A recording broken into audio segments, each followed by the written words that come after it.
It's okay. Uh,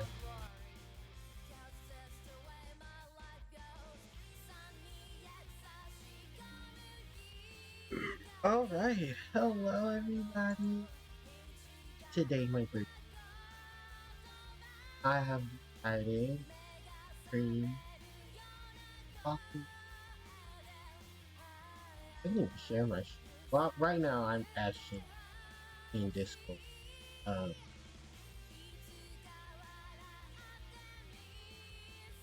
I'm currently just streaming. I am my stuff right now. Actually I'm not get ready to share that I'm but hello to everyone who's watching the live. It has been literally what 2 months now? Almost 2 months now since I have been streaming. Oh, yeah.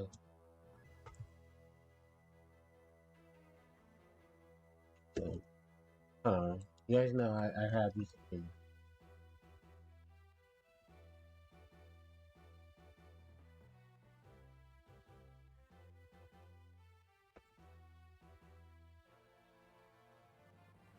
Alright, there you go. Right now, I am just typing this out. So, but hi everybody.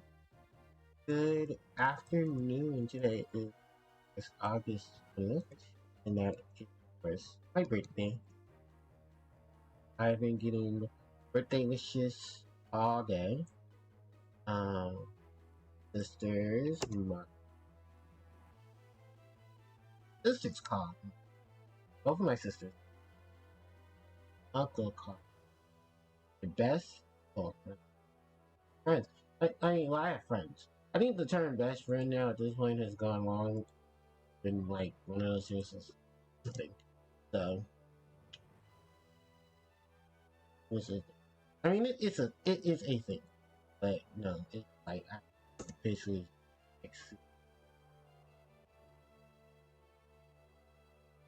so I can just myself so I can reestablish the term best.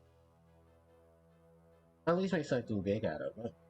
But no, hello to everyone who will be joining in. Hello to everyone who is watching this live.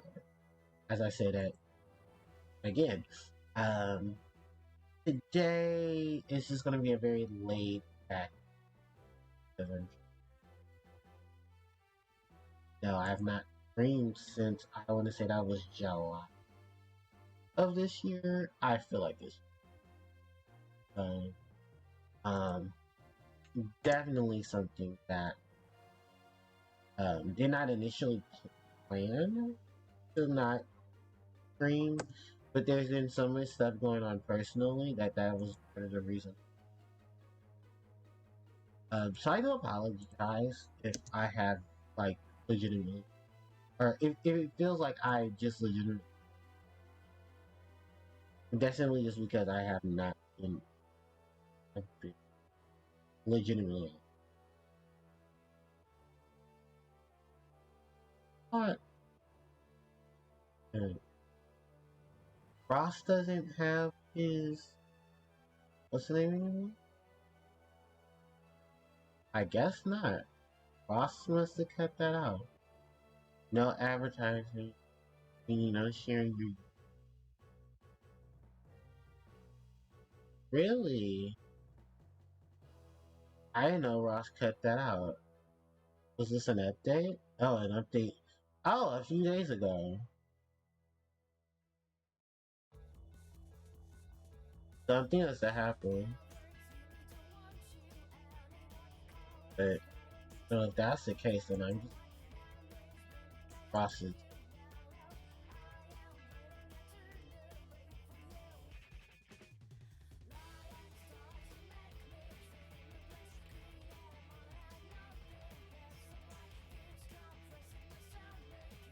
Sorry, not sorry. If I come to someone's Discord and I definitely need to help to promote, and I feel like that could be a thing that happens. We have nothing up on this. So you know what I'm gonna do? I'm just gonna window cap.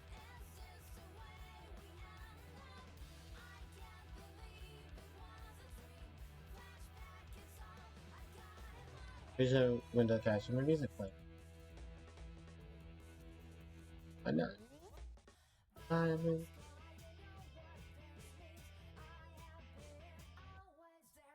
Yeah. But I think it's because I don't know exactly what's been going on with everybody, but I've been surprised that people hasn't seen where people haven't been able to or people have streamed, but there's been like issues going on in Discord. People are probably promoting stuff and it's like crypto shut. And I'm one of the many people in the EGO community. I'm actually one of the many people in general. I don't like um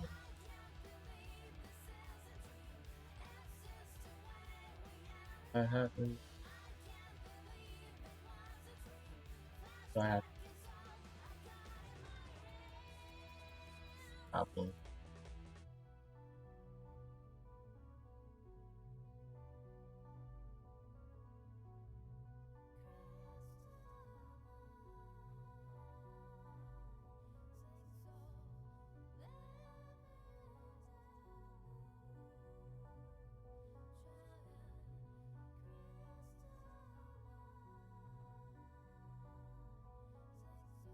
I mean, yeah, there's something.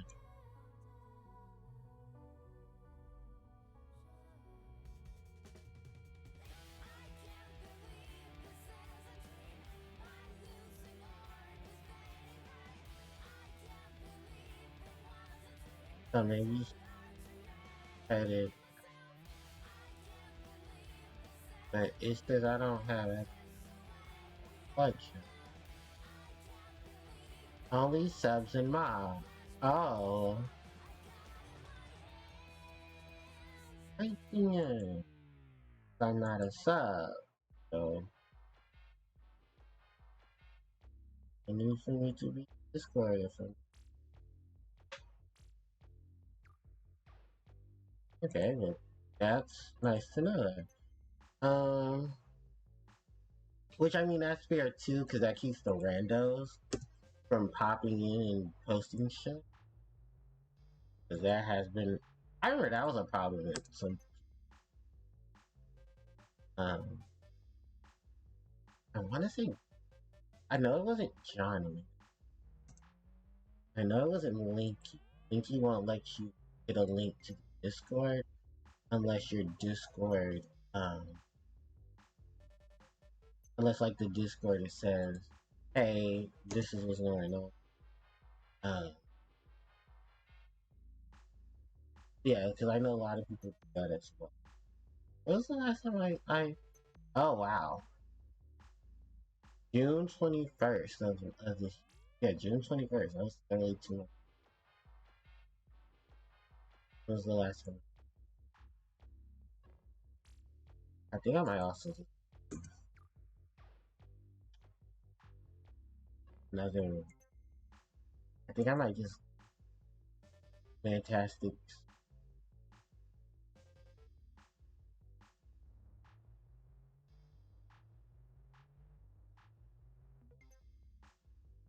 Yeah.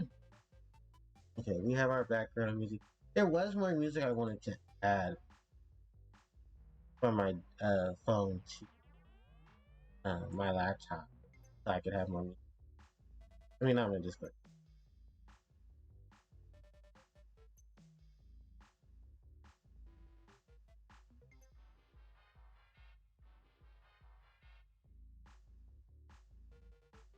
But, good. Well, at least you guys shouldn't see that. I don't have all of my visual. That's it.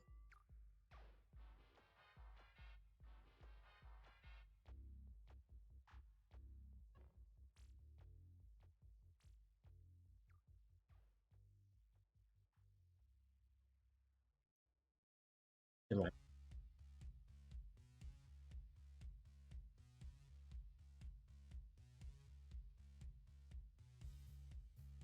yeah.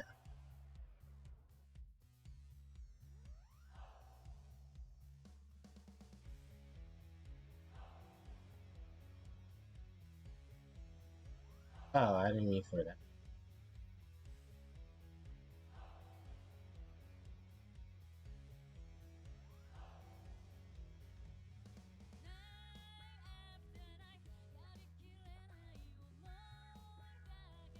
Sonic music. I'm sure many people would like to hear some Sonic music.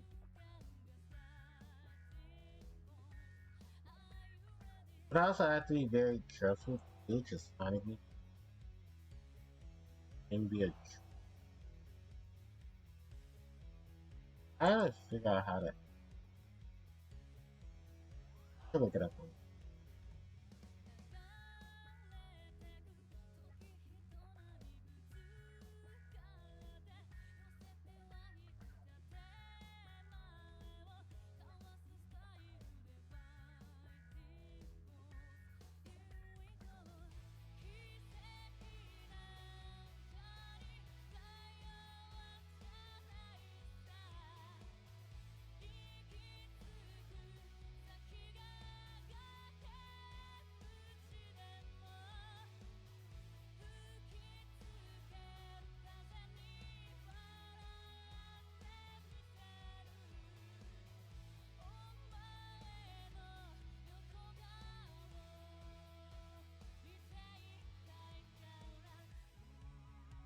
Uh-huh.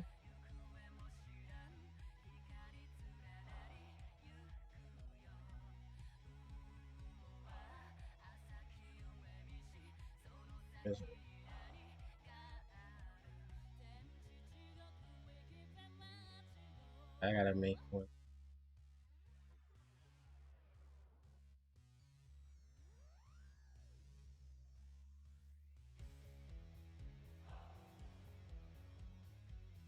Things happening. Bring your a lot of stuff in here I gotta fix. I didn't think it.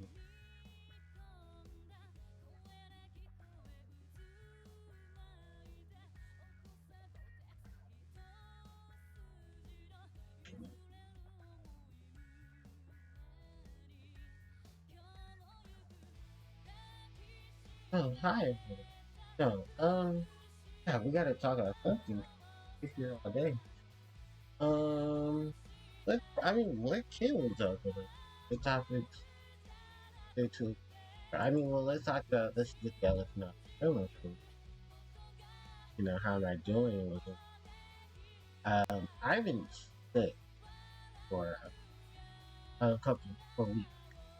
I think the last time I talked to you guys, I was really going through the sick thing. Um, but June, the last time we had was in June. I was feeling good. Um, oh God, I was going through so much in June. That wasn't even funny. Like I remember June. June, me and June did not have a lot going. Um, at that point in time, me and June had the best of friends. And the reason was because this initially happened. So in early June, remember back in May, I got sick. I got really sick, and I ended up finding out the reason I was sick was because I had a viral infection. No, I had an upper respiratory infection. So they were like, "You're gonna be fine. Drink a lot of water. Take a lot of medication if you're in pain, and if you need anything, call your doctor and what." So you know, I gotta make sure of that. And um,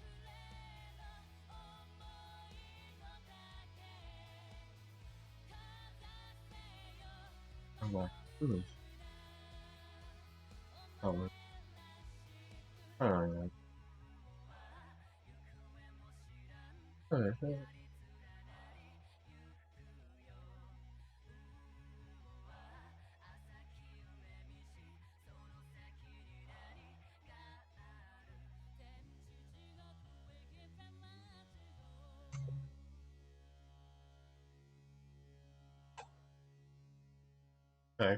I thought something was like seriously wrong. No, it's what my stream is skipping. Well, my stream is skipping multiple times. Okay, so I'm gonna have to close some stuff up. I do apologize because I didn't actually. We're gonna close up. We're gonna close that up.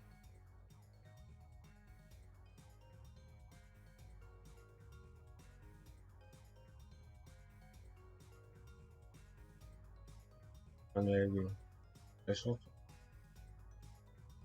facing right.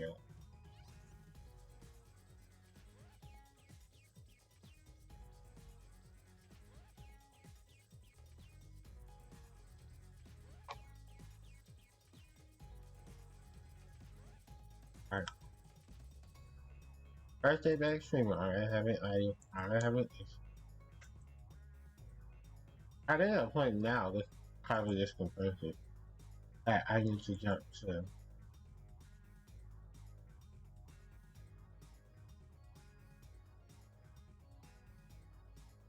That's okay for me to just go ahead and just drop and go to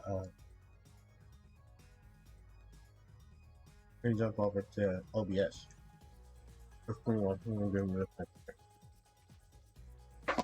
But yeah, I'm filming thing that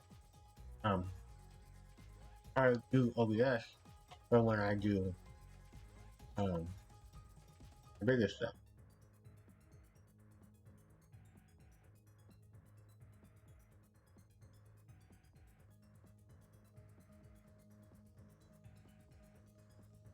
Our conference details.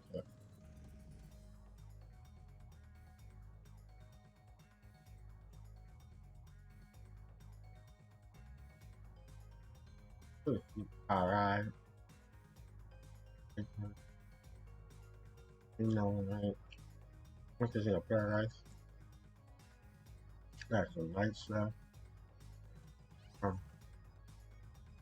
Yeah, everything gets flagged on the post. I either dispute it or I talk about it. There's like one. That's with the guitar throwing. Oh, I know exactly this one. That's when after the after the sequel. That's with Eternity. I swear there's Act 1. This looks like Act 1 and 2. But I love me some oh, I love the adventure. Oh yeah, so we're gonna be jumping from topic to topic. I already knew what was going on. I decided to jump in here.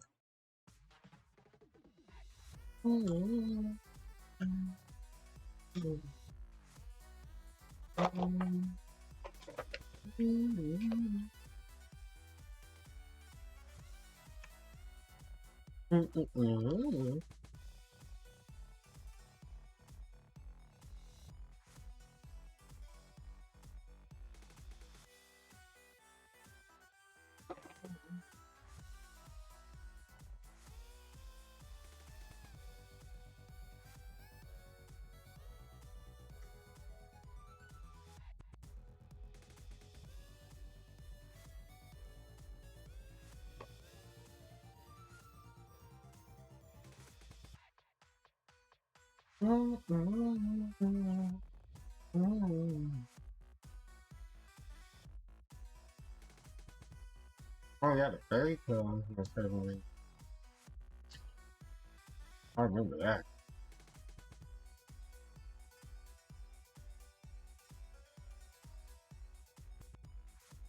Ashen Black. Okay.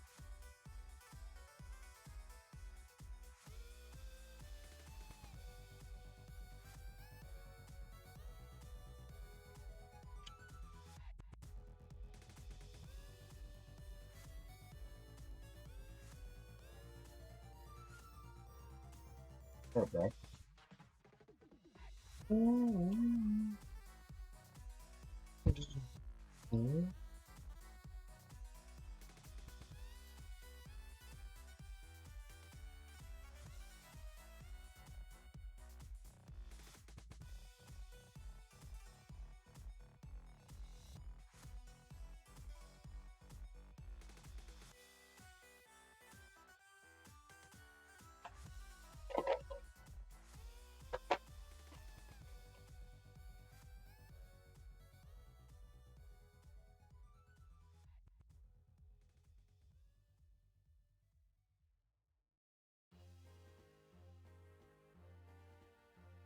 That's not gonna work.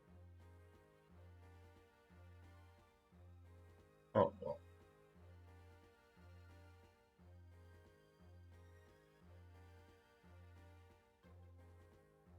Hmm.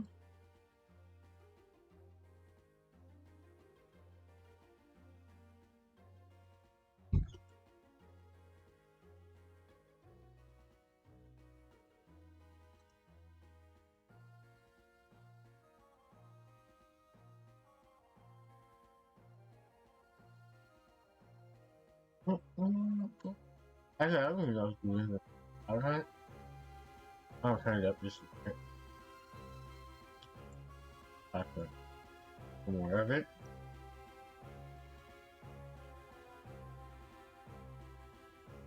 I definitely do use it on there.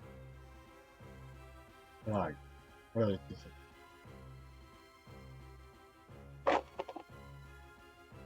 And yeah, I think.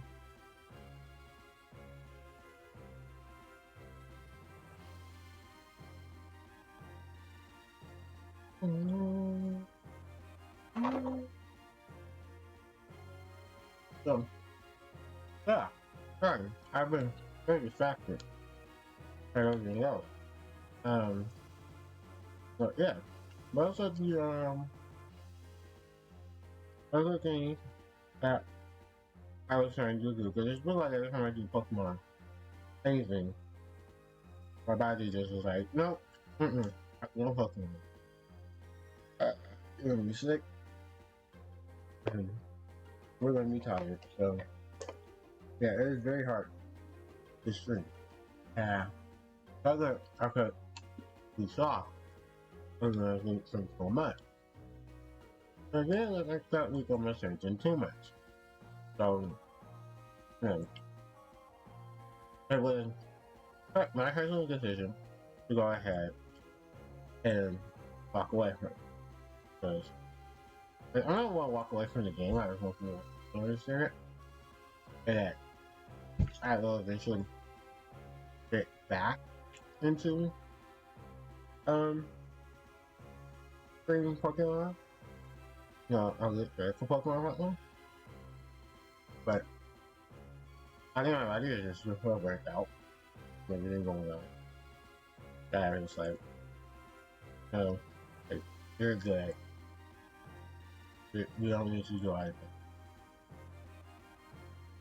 Yeah, if anyone was gonna exactly why it's so wrong, then the opportunity was because I've gone through so much. And then I'm still going through so much because, well, I'm getting ready to move.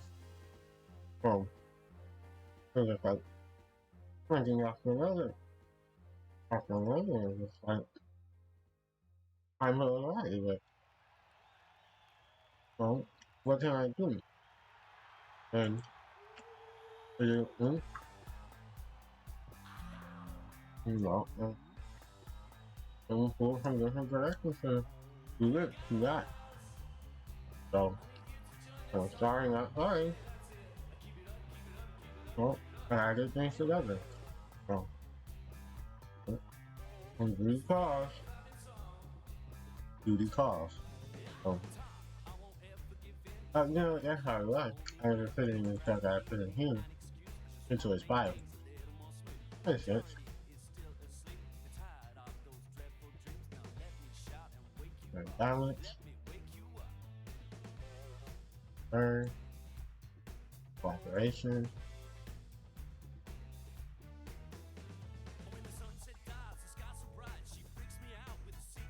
use to the good, suitable opponent,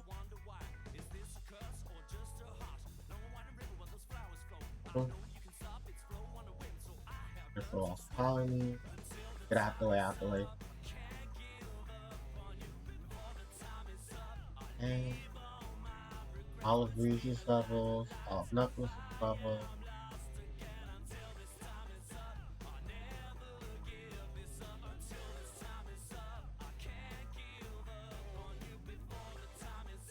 Like it goes for food kick canyon, ice,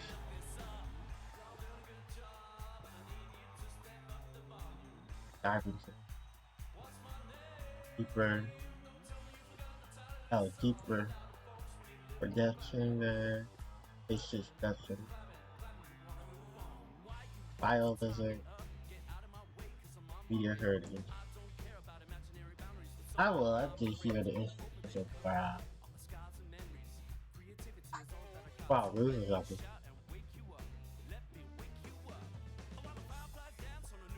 Oh, I did make file. I just never do anything though. I never moved anything. Hmm.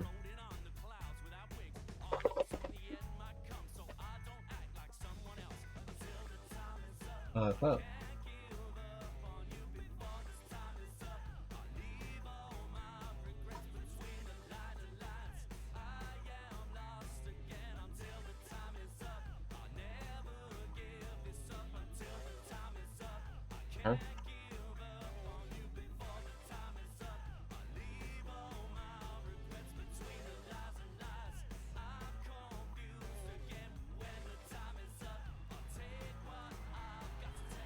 Hmm. Oh, did Adam? Oh, it did Adam. Good.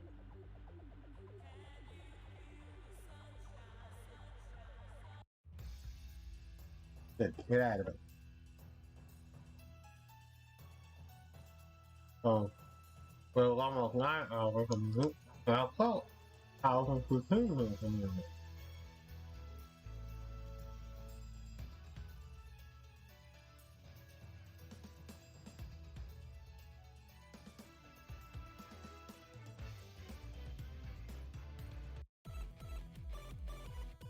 I think so. Mm. Oh.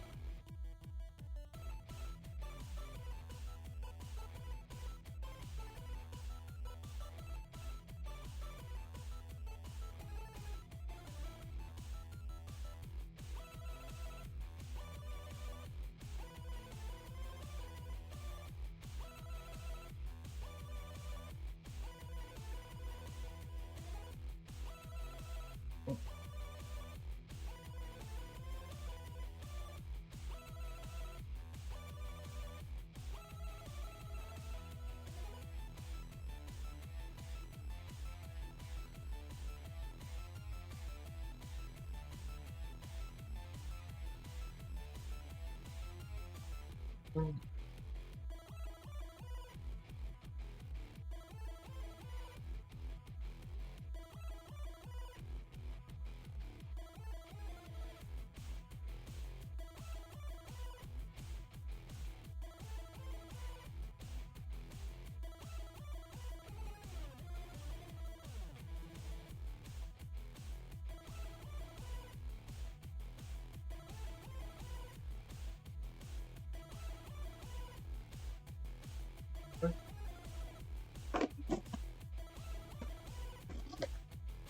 Mm.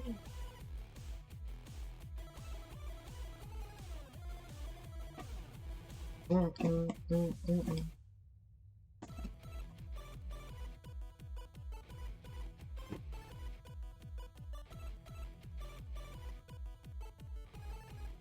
Hey.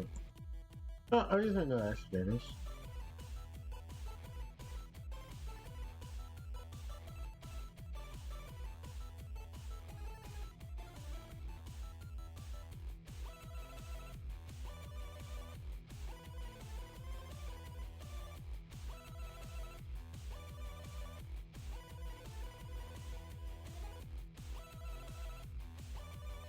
Oh, yeah, sorry.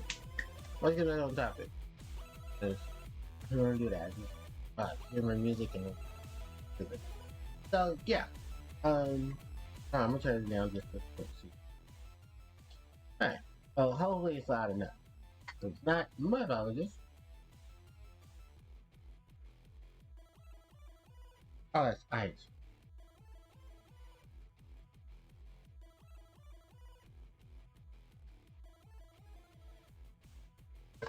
What ended up in my cup? Oh, nothing stupid, because you put ice in it. So, yeah. Um, For the most part, 100%, no lies, no sugarcoating. Yeah, I have been in my head because so much, and I didn't want to use then turn around in the middle of May, middle of June, no, sorry, middle of July. We get told we gotta move. I was devastated because I've been living in this current excuse me location for the last 7 years.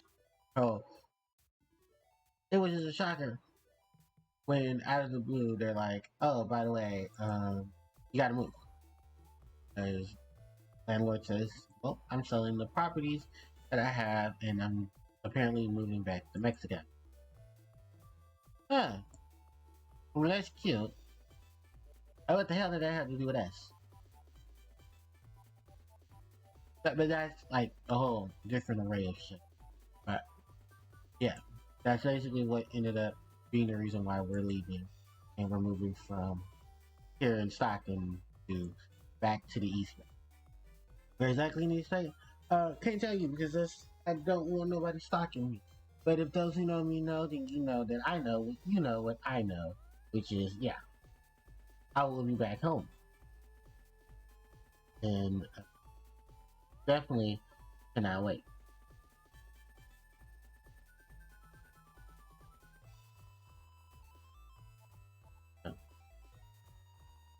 Definitely. Sorry, it's just so much on, TV's on. Well, and Jack's on. I think most of them are on right now because I think they're getting ready to play games with Phil. Phil will be on in just. We're gonna be here are watching stuff, but really, oh, cause I know I want to play something. What do you honestly play? I don't try and notice. Um, oh yeah, this is just chatting stream because I am just going from one topic to another. So yeah, let's get back to where I was before. I was talking about yeah, when I was talking about all the stuff. Now we're getting in the process of did find us a place. Yay. Um, the place will be the place is now available, and we will be moving in hopefully before the first. So, or if not the first, during the first. Yeah, I know a lot of people will be very excited to know that. For the most part, with that in told, what are my ideas and stuff to like the stream? Um, I do have a lot of new Yu-Gi-Oh content that I have to stream. Because of course, Yu-Gi-Oh Duel Master Duel dropped a whole lot of new. There's a story for the Allied Destination, all of International Wide. There is the thought behind some other archetype that I got. Well, why I was I leave of absence. Well, excuse me, because that's another thing. I sinus infected.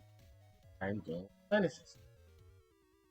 I have tea and everything too for me. Popping.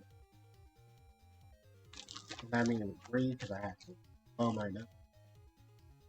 Dealing with this weather, like it's 87 degrees right now. Like Oakland.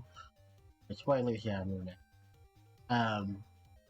Damn, and there I go saying I wasn't gonna say. I'm moving back to my hometown. Moving back. And yeah, it's just, oh god, I was in Oakland this weekend, and I was so unhappy. I mean, during the weekend, I was so sad because a lot of the stuff from my child, my early 20s, a lot of it, Oakland does not feel or look Oakland anymore. And a lot of people who are native to Oakland know this. Hold on 1 second. Sisters.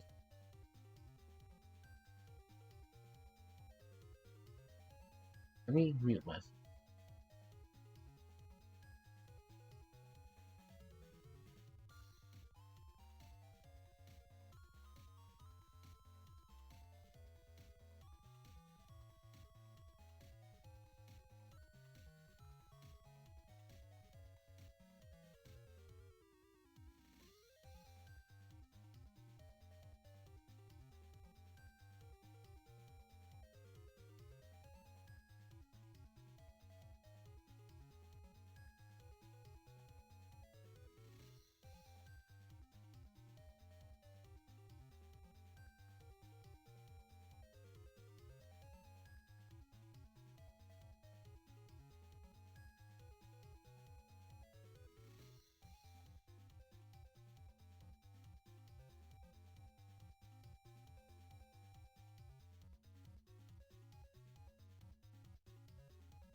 Hey, boss. I'll be right back. I'll get my clothes out. And if I take longer, that probably means I'm putting food in the warmer. I mean, in the warmer. Putting food in the oven because I'm hungry. So, I will be right back. The music is still playing. If the music is too loud, also somebody jump in the chat and let me know. But I think the music should be fine because it's only at like 35%. Alright, I'll be right back.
Okay, I am back.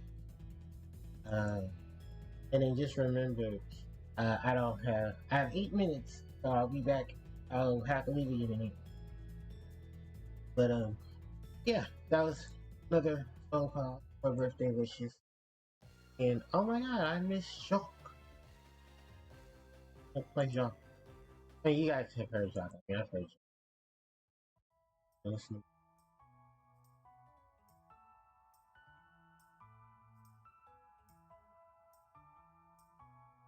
And it's hot. It is 89. Oh, it's 88 degrees. Um, yeah, there's news. There's Yu-Gi-Oh news to talk about. Yeah, because I'm just yeah. Sorry, I am horrible at these things called a string. I'm sorry, I forget. Like just chatting strings, I have to be attentive. Um, so I think one of the bigger things that of course everybody has not heard, um, is of course the video I just posted on my channel. Harpie Cello or Shilo or Silo, whatever name they want to give her. Um, she's out. Well, she's not out. She'll be out in October, but her effect has been in October, in which she is going to really decent monster for the archetype. For Rush Door, she's going to have the ability to retrieve Harpie's Feathered Tempest from the graveyard at its hand. When you mill the top 3 cards of your deck to the graveyard, um, and then you're able to, yeah, when once a turn, her effect, that you can send the top 3 cards of your deck to the graveyard, including Harpie Lady or Harpie Ladies that's in your graveyard. He, um, he will allow you to add that card.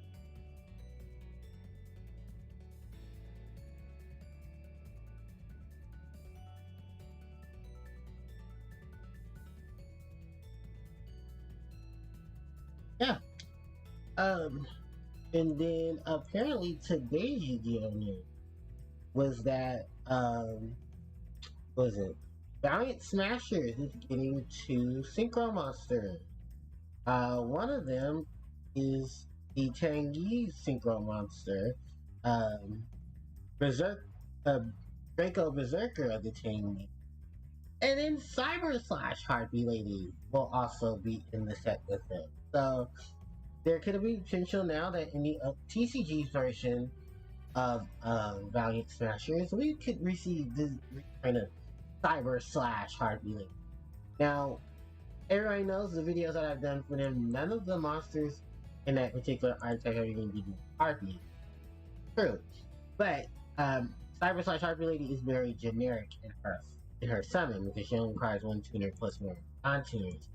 And the effect of the monsters in the Centurion have the ability to just manipulate their levels so that you can special summon more monsters to the Harpie ladies. Anyway, I mean cause synchro, cause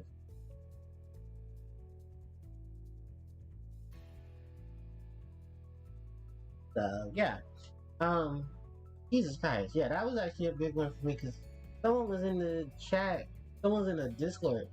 We were in Chill Chaos's Discord, and I posted the happy birthday stuff, and then someone was like, "HBA, did you know that Cyber Slash was getting a reprint?" I was like, "Yeah, I just found that out too," and I'm actually excited because that means that we'll get the chance to have a reprint of her in the TCG because she's still like $20, $15-$20. And then apparently there's some news for Rush Duel. They're gonna reprint Magical Stone Excavation in gold rare, in gold ultra rare. There's basically a gold printing of that card of a particular card in Rush Duel, and it's gonna have like the gold letter. Kind of looks like it's been in Gold Series. There's Gold Series itself. God, I miss Gold. Not extremely a lot. I miss Gold Series.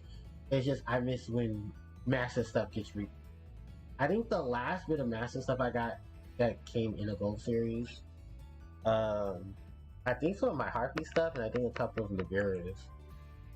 I think Harpie's pet Phantasmal Dragon was in there, but Poor Phantasmal was not in there long enough because my baby was the faithful servant was only got his shit Cybers.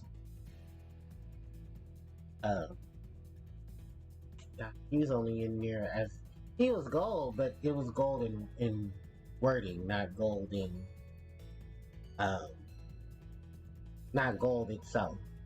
Cyber slash Harpy Lady is currently at her lowest 1380, so about $14. Her highest seems to be at the price of $15, $15.50. Okay, I will be right back. That's my food.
Okay, I'm back. Ooh, Shantae. Original Shantae. We're here in original Burning Town.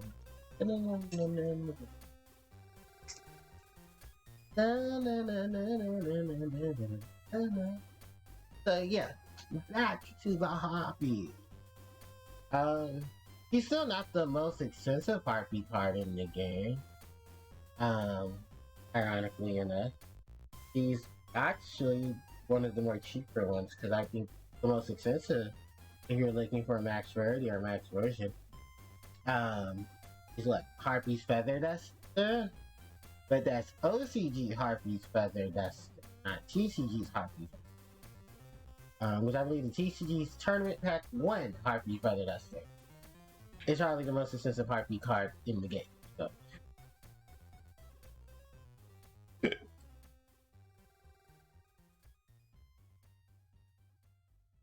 Definitely, definitely just like you guys know it. what else though? Like, oh, there's so much going on Harpie wise. But like Harpie cards are really easy to get. It's just when you want things to support the deck itself, it's going to be a problem. It's like, yeah, they're like 15, 16, 17 different things. But it's like, if you can't really have access to a majority of the stuff you need in the deck, or not good. But then even then, it's just a large amount of things actually built up. But it is a lot. But it's like a very outdated, very PCG players and people legitimately, you know, look at the update. Cards featured in this card is it's all been I haven't made a Harpie deck profile in a minute. I need to do one to update now that Cyber Slash Harpie Lady is out. And I believe as of this moment, the big reprints for 2023, yeah, they've already been done. Like a lot of these have already been printed. Then I think a Lightning Storm just got printed. I have any Lightning Storms? Yeah, I do. The Lightning Storms are evenly matched this. And I think was Lightning Storm not in the structure now? No, it got taken out. I think it got replaced with like First the Harpie is also good. Yeah, there's a lot of these cards that they have. And that's very much true. They can't say this anymore for most of the OG cards because now thanks to the reprints that are I say Lord Tepler. The reprints that are now out in waves now for Legend of Blue Eyes, like LOB, Metal Raiders, Chronic Guardian. Chronic Guardian? No, it's not Chronic Guardian. Dark Crisis, Pharaoh's Servant, Invasion of Chaos, and I forget what the other one is. But yeah, the 6 sets for Yu-Gi-Oh have now been rung to fruition because of the 25th anniversary. I'm gonna be very honest. I feel like the 25th anniversary is being very lackluster. If you want my honest opinion, because I feel like this. A lot of excuse me. A lot of stuff in it. While I've been repairing for nostalgia.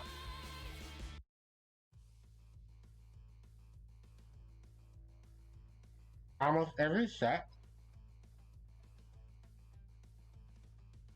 in that game, in the game, from between Metal Raiders, no, between LOB all the way to the Invasion of Chaos, had GOAT everything in it, or something for GOAT.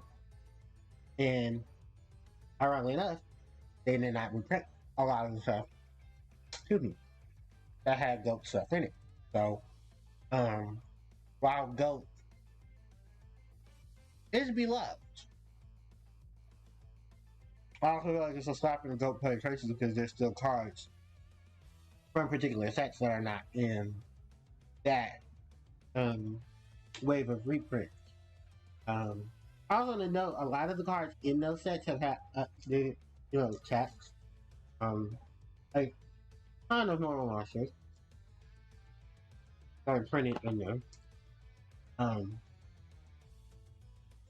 of like OG Yu-Gi-Oh monsters. A lot of their OG print has been, like for instance, what is it? Darkness Approaches. I've had his check changed.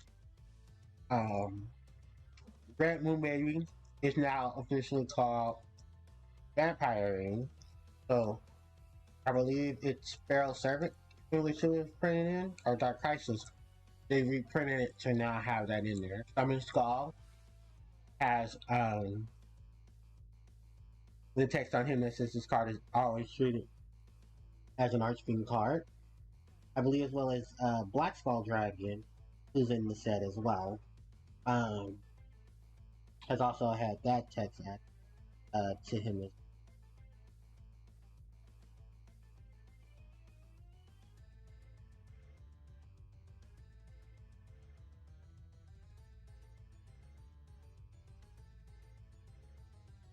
oh.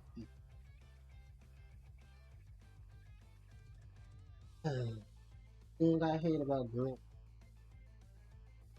the big tree. I always have that problem where one piece of it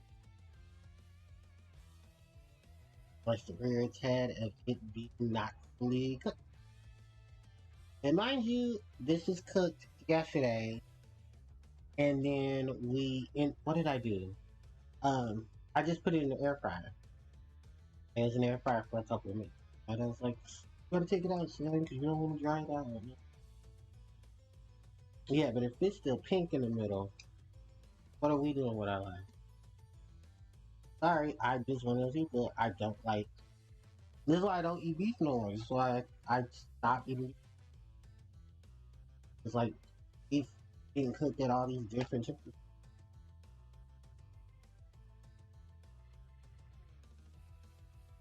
And I think also beef was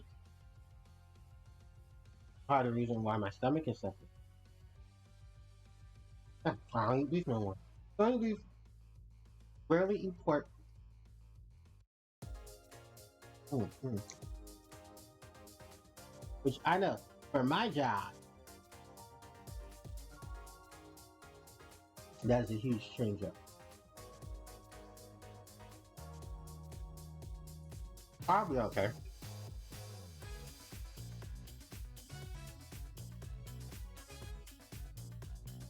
Mm-hmm. The reason my thigh was stupid. Oh my god. What's on my leg? Over the foot.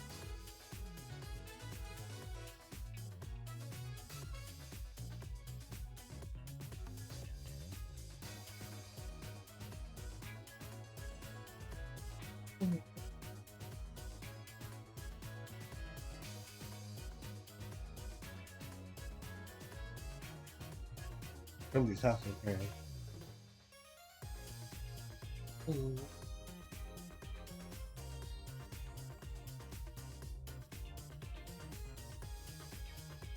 Ah, so it is. Hustle tail.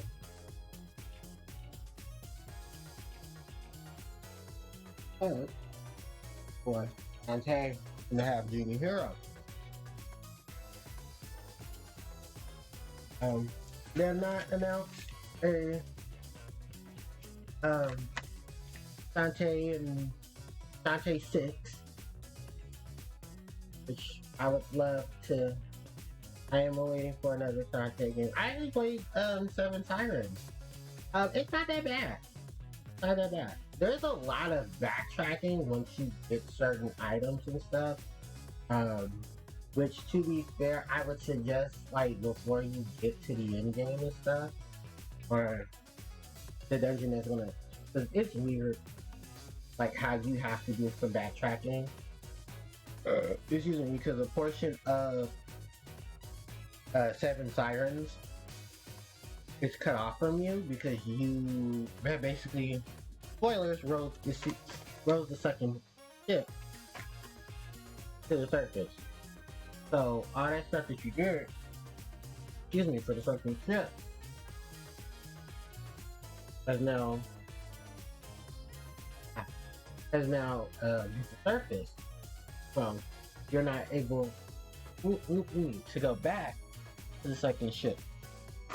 And I think the purple area, and some of the purple area was blocked off because you didn't have certain abilities that you get actually at end game or late game.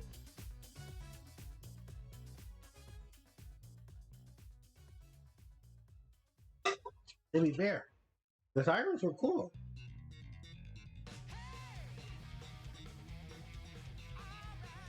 and some of the bosses were just a hot ass mess. But from what I heard about the development of the game,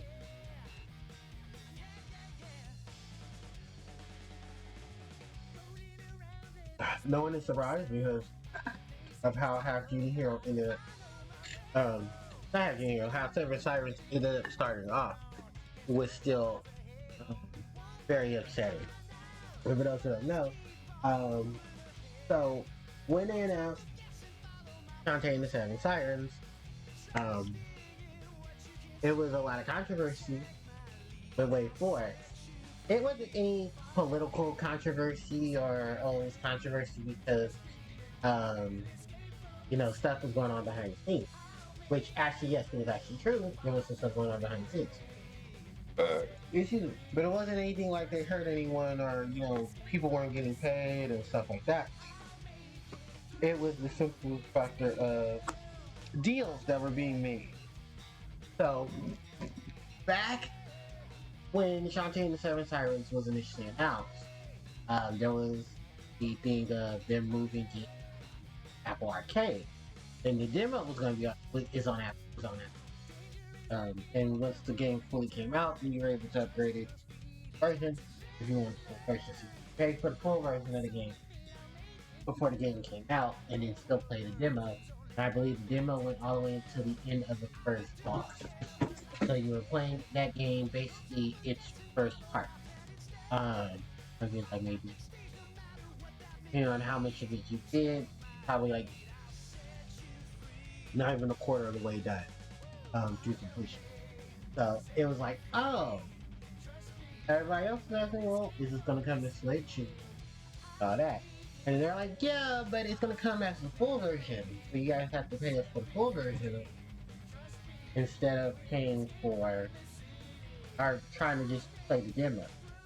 And I don't think Nintendo liked that because remember, at the time Seven Sirens had came out, Shantae was announced for Smash, but she was not an actual fighter. She was a Mii costume. She was a Mii costume. I think Mii Brawler is Shantae. And then we got Neo Burning Town. I'm going to be the one to say it. I think We Love Burning Town is more iconic than Neo Burning. And the fact that Shantae did not become an actual fighter upset a lot of people who were hoping she would, because I think somebody did a poll, or there was a poll done about Nintendo characters, or about characters who were third party that people would like to see Smash. Funny enough, Europe and America had Shantae on the higher, like the top 5 of their list, because the characters they had already confirmed. Banjo was already in by that point, and I think this was for like the second class. While Sora and Crash Bandicoot were higher up. Funny enough, America had Steve from Minecraft. There was another Xenoblade representative besides Pyramithra, which, funny enough, Pyramithra ended up on there. There was a Giga League that was released prior to when we got the first DLC fighter, which I think was Min Min Farms, Contractual Obligation. And to be very honest, I hate when that happens. Because violence was also part of the issue, where everyone was like, oh, another Fire Emblem character. We're so sick of these. Because literally, everyone was sick of Fire Emblem. I, myself included, and I don't want to deal with any more characters from the game where they have a baby chamber and a puberty hole. You heard me exactly right. I did not stutter. Anyway, so at that point in time, when they made the announcement, when the Giga Leak happened, I didn't want to hear about the Giga Leak. Eventually, I did hear the Giga Leak situation because I believe it was Ryan from Brain Scratch when they had I think it was one of the announcement videos. Well, no, it wasn't an announcement video. I'm sorry. My correction. Um, Ryan was with Johnny and them. Johnny and a couple of his friends during the reveal of Sora. And I think if it wasn't that, I think it may have been a couple of streams later, maybe during a 30 marathon or no, it was during one of Johnny's live stream sessions for one of the games he's. I think it was either Sonic Heroes. No, I think he had just finished Heroes. What am I thinking? I feel like there was a game somewhere in between, and I went between 2021 and I want to say between 2021 and 2023. I know somewhere in between then, Ryan had read the Giga Leak that was and talking about the characters and stuff that was. I think it might have been sometime this year, actually. Matter of fact. Because unfortunately, because of getting sick and stuff, I wasn't able to watch a lot of John's streams. I do think, if I'm not mistaken, off the top of my head, they did talk about it. And I think Brian had read the Giga Leak about what characters were coming to Smash. It was, and the thing about the Giga Leak that he read itself was some of these may not actually be fighters. These may be maybe Mii costumes or spirits added into the game. Possible characters that were possible to come to the game or were considered at the time due to negotiations of other things that were going on at the time. Between Nintendo and their third party. So a lot of the stuff was Square, a lot of the stuff was, funny enough, there were Spyro and Crash. They were considering Spyro and Crash to be part of so maybe Smash 6 happened. I think Ultimate was just more so of the pay homage to the lineup of characters who were not originally included, but then included later.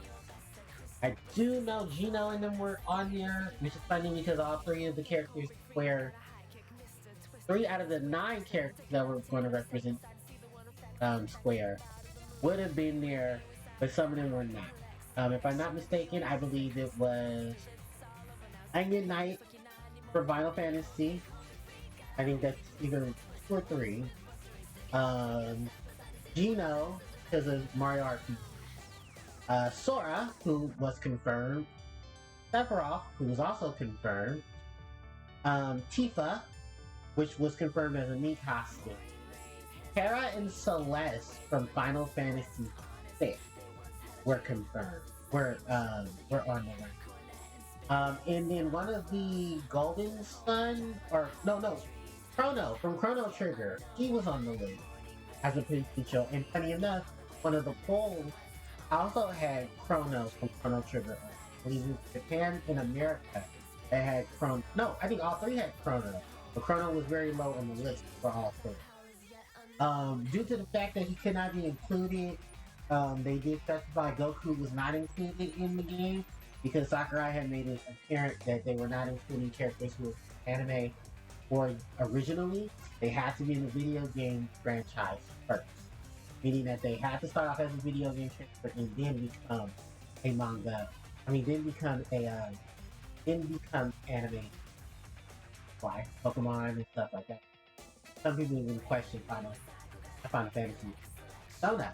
Thing is, Persona 3 was initially Persona series is initially a game. Tensei is what branched off from Persona. So Persona itself branched off from. So while holding all those similar mechanics to its predecessor, which is Tensei, Megami Tensei characters weren't confirmed, but they weren't denied. And because Persona is still Atlas and still basically, this is producers of Shin Megami Tensei presents Persona, because that's how I think Persona 3 and 4 were addressed as. They eventually were like, try to fix Persona 6, because now we have Joker from Persona 5. And I kind of actually wouldn't be surprised because maybe it's about time we get Smash 6, maybe a Persona character from Persona 6, the protagonist, like that. And maybe we'll get some more music check. I love the music check for her ad. Unfortunately, I believe backside of the TV was not going to be included because that track is a little dark for Persona 4, so it couldn't have been added. But I would love to have heard backside. If not that, maybe just like the risk of like the course uh, including wasn't. Um, Chris and Chris Leon and I forget her name. The female character from Resident Evil were also on the Capcom, and then they confirmed that no, these are in the spirit. Jill, there we go. Yeah, Jill from Resident Evil. And other Capcom representatives were, of course, the other variations of Mega Man. I believe Zero was on that list. Then Zero got deconfirmed once Mega Man smashed. And he's also an assist trophy. Goyamon, who became a hostage. Ryu and them were already in. Ken was the one that was on there. Chun-Li was also on there. Wow. But I think with the whole My Shiranui situation, they did not include Chun-Li. Which here's the thing though. Fans were, and I remember asking SNK fans, would you have mind if Mai was in the game if they closed her up? And they were like, yeah, we wouldn't have cared if she was closed up. We wanted to buy Shiranui in Smash Bros. And I mean, that was the whole controversy when Carrie got introduced. Was you have Carrie Bogard, you got all these iconic characters from SNK in the SNK franchise. Where is my Shiranui?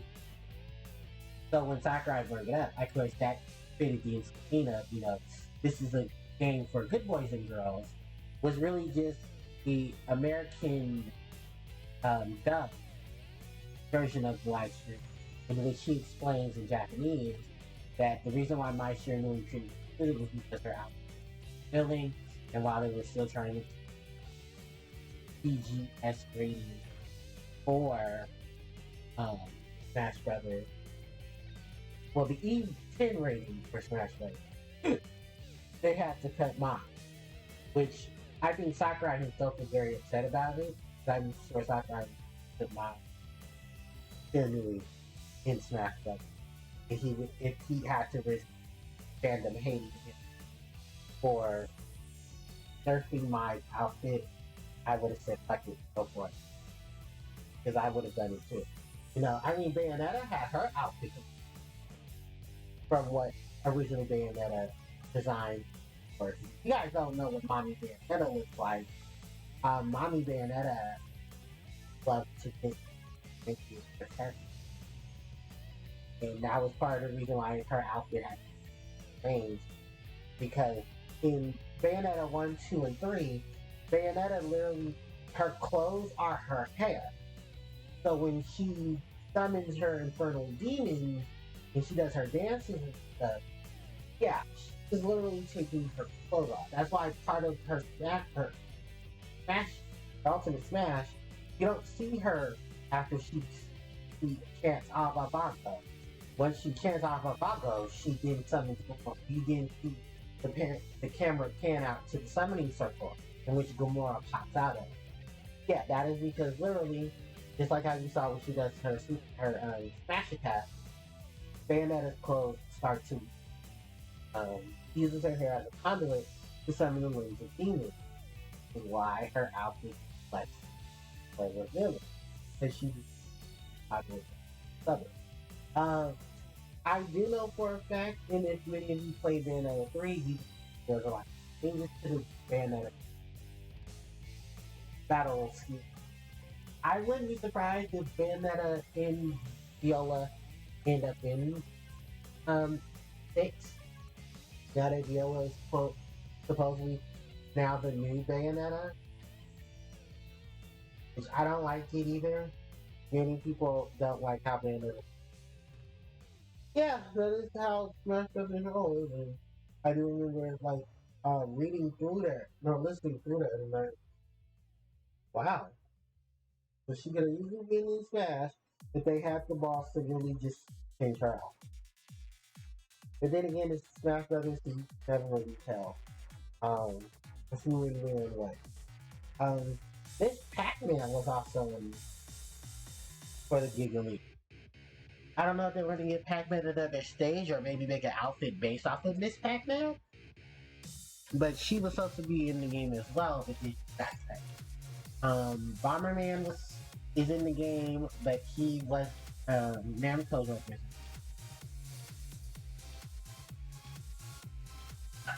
And they gave him like different stuff too. There's a whole lot of stuff that was going on with our boy. I mean, with Smash Brothers. I know a lot of people who played Smash probably read the Giga League now that the Giga League has been, now that everything has settled in that. Eventually, of course, they're going to announce. Word on the street is that Nintendo's going to announce the Switch 2, or the Switch's predecessor, and then we're most likely going to see stuff for that. I'm not ready for a Switch predecessor. Simply because I love the Switch. I just wish Nintendo's handling of the Switch was better. Because, in my full opinion, I feel like if anything, now that you establish the status quo for the Nintendo Online system, just allow us to move it over from the old console. You have technology now, unless you just figure out, but I think people are still going to pay you to still use. Weren't people paying for Nintendo Online? Well, no, I don't know if people were paying for Virtual Console, but I know Virtual Console people were just buying the games left. I mean, you can always hack it and then get your games that way. But I know with every update, there's a firmware update trying to hack into Switch. You do what you gotta do to get your games, right, ladies and gentlemen? That is it. What else did I want to say about? I mean, because there's a lot to talk about. Like I'm now in the phase where I'm talking about shit, I'm now in the phase I'm talking about. So if you got a topic you want me talking about that isn't too controversial, then let me talk about it. Anyway,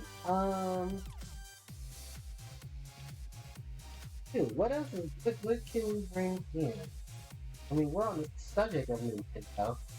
I'm definitely going to bring up and talk about one of my favorite subjects.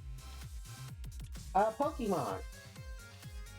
As many of you guys may not know, because I think I haven't posted it yet, but I will eventually.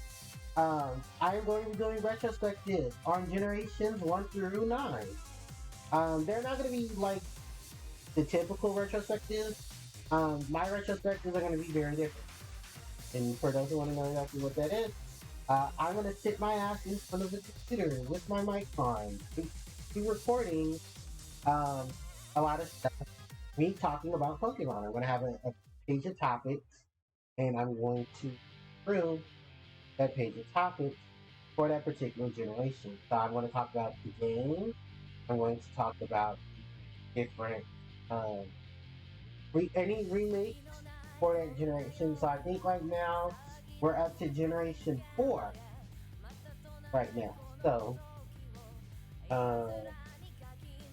yeah. So when it does come to it, I'm going to be very excited for my queen, to see what things are going to come through with with the variations of Pokemon. And as we all know, the DLC is about to come through, and people are very excited about the DLC. Let's put it. So I more so want to just keep the music, and then the more adept variants of of it, because what Pokemon offers itself is something I know many people love hearing everyone's different, experiences of Pokemon. I wanting to hear everyone's different that they've experienced time the Pokemon franchise. And I have done enough live streams, to talk about Pokemon. Look, I've done my time. All right. I will be recording my shit for Pokemon. That's gonna be my next big project. Is Pokemon retrospective. I'll be doing Kanto, Johto, Hoenn, Sinnoh, Unova, Kalos, um, Alola, Scholar, and then ending it off with Scarlet and Violet and Gallery. I may bring in some pictures and stuff too, just to help out with that. Primarily, my experience with each of the sets of gym leaders for Generation 7, because they didn't have gym leaders, they'd have kahunas. And I do consider the kahunas and child captains, um, you know, of those areas, the gym leaders. So I believe that's the largest wide set of quote gym leaders we've ever had in the series. So I definitely do want to take advantage of with the differences that are um, the Kalos, that are of Alola. Because I have a lot to say about each region. Uh, and then I'm going to talk about each of the region's antagonists. Moving on from the antagonists, I will talk about the core. I think how I'll break it down is I'll talk about the experiences when I start off the video, say when the games came out, what variations of the games for each of those particular are. Because I think that would be great instead of going from Generation 1, Generation 2, Generation 3 stuff, where I will have to talk about the remakes. I figure if I'm already in the area to express the remakes and talk about the different um, lineups, then yeah, that'll be fine. So I think at that point, when I do talk about Kanto, I'm not just talking about Kanto, I'm talking about Kanto from Generation 1 to Gen 8 Kanto. So I'm talking about Kanto region in, red, blue, green, yellow, then moving on to gold, silver, crystals Kanto, where it's a 3 gap. Fire, red, leaf, greens Kanto, which means I'm going to set the island. DLC for Fire, red, leaf, green.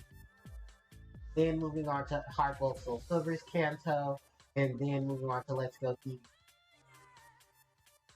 Because why? Those are all these of the Kanto. Also to learn the fact that if I'll pop in a lot of heavy facts, and I definitely would like to see you guys to Dr. Lava Cookie on on Twitter, because he's basically the Did You Know Gaming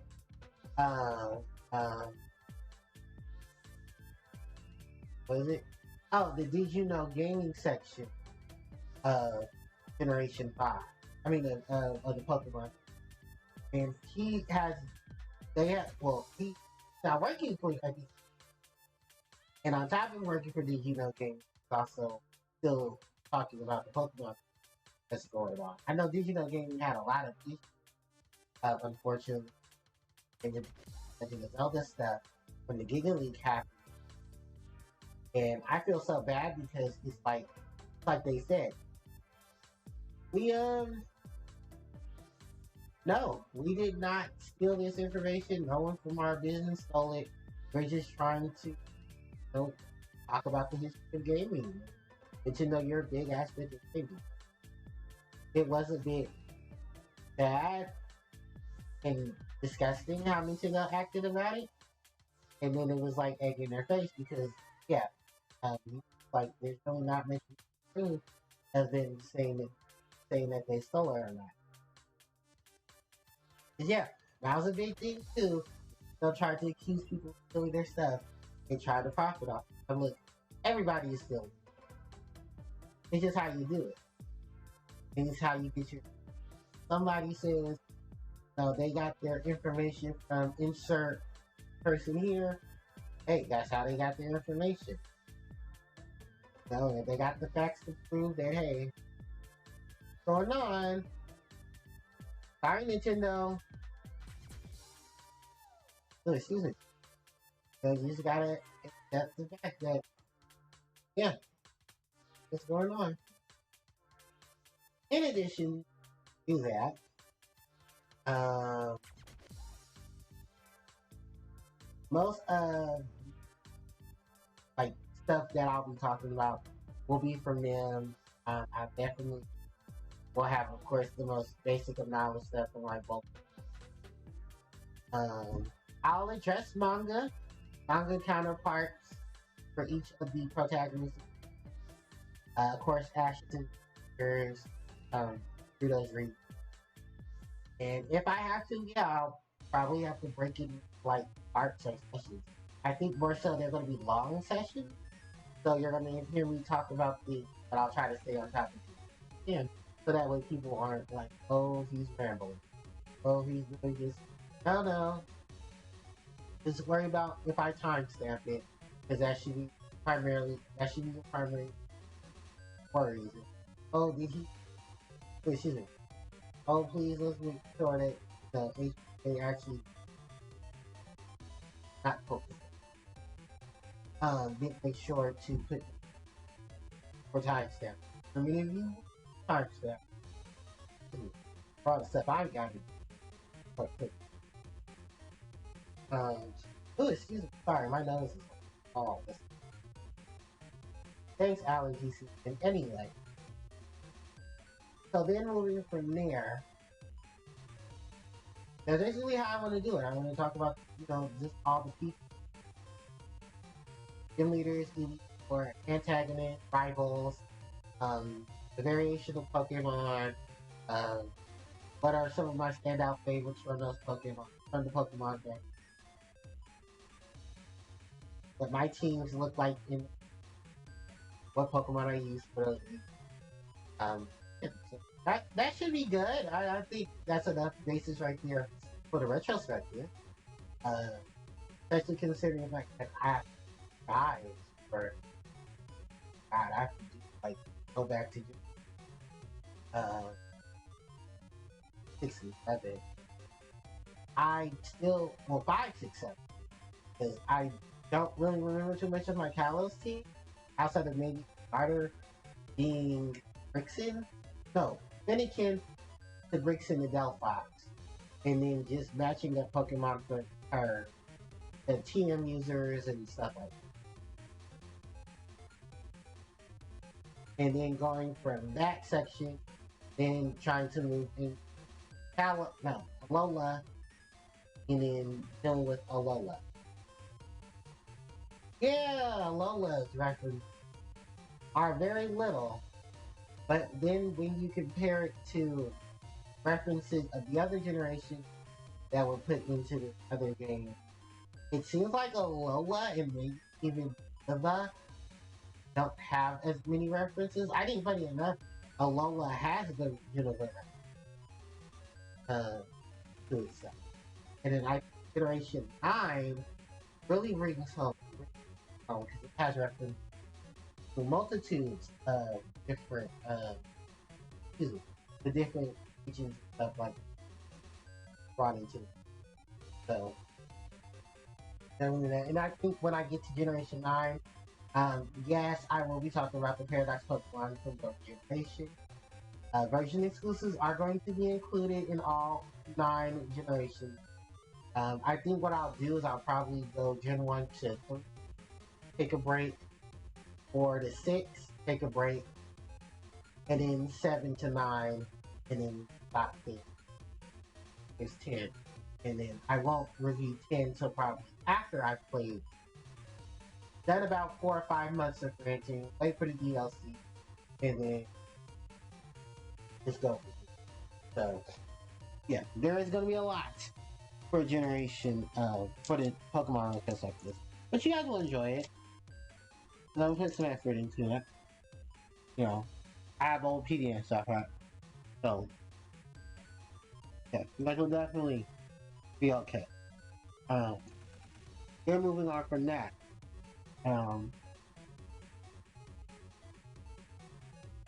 Yu-Gi-Oh! Is Yu-Gi-Oh! Pokemon is Pokemon. Puzzle and Dragons, not really much. Or,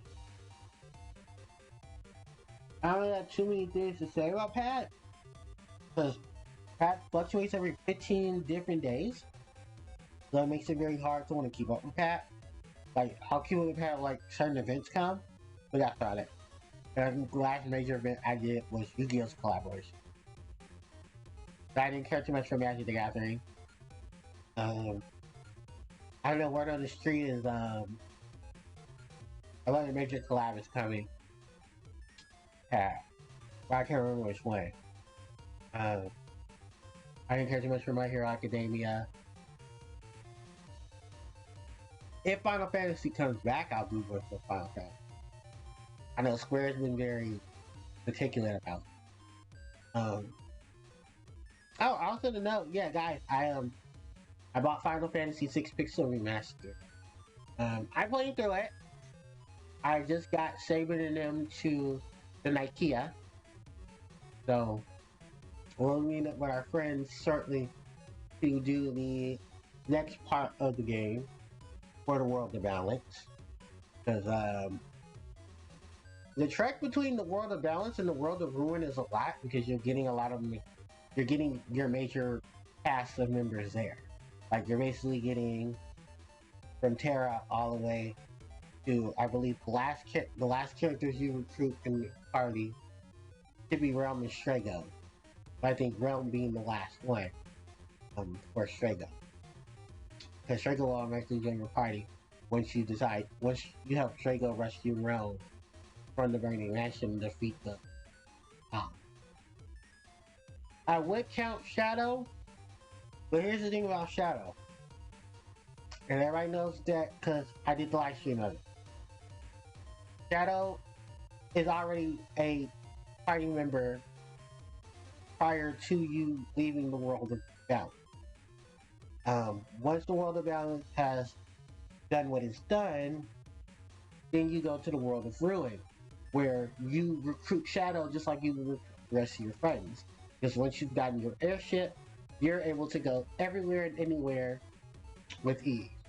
But how to recruit Shadow will tend to be the issue, because I don't know if they fixed the issue in the Pixel Remaster. I know it wasn't fixed in the advanced version. If you let Shadow die prematurely during the last bit of the floating continent, Shadow is supposedly dead. Interceptor survive by him giving you Interceptor to give to Realm.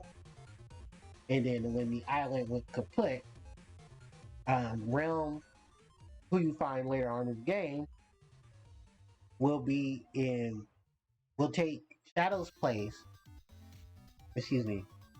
in the World of Ruin, in the cave near the Veldt. And they'll say she's badly wounded. In the translation of it, if you find Shadow there, because you say wait for Shadow, then it will say that what will it say? Oh, the text will then change. The text will still stay the same. It says, "Oh, she's badly wounded," but it's Shadow's body, and then it transitions into Shadow having his flashbacks or whatever. And then at that point, once you battle Shadow in the Coliseum, you're able to recruit Shadow from there, but you need to get through Shadow's dream sequences in order for you to get Shadow's weapon, which I believe is one of his ninja swords. And then once you've done that, then you have fully, in my opinion, you fully recruited Shadow. Because because what they do for Realm is once you get Realm to, I think it's Tamasa, he's fully healed, and then you go to Alzer to do her mission to recruit her as a party member. Because fun fact, Realm in Final Fantasy VI has the highest base magic stat in the game. Like, her magic stat even rivals that of the final bosses, and I think even ties with one of the final bosses. So it is like, once you stack her up with the right magic, you stack her up with the right abilities, right armor, Realm can be a powerhouse. I mean, I shut that off too, because I had Realm at level 99, because I was sitting there grinding through the Dinosaur Forest and beating up all the Brachiosauruses, so I can get ribbons and Celestials and stuff. Excuse me, because most people do not know that. But if you fight if you go and you fight in the dinosaur forest, one of the drops that you get from one of your enemies, which is the Brachiosaurus, which is the rare encounter in the dinosaur forest, the hardest random encounter in the game,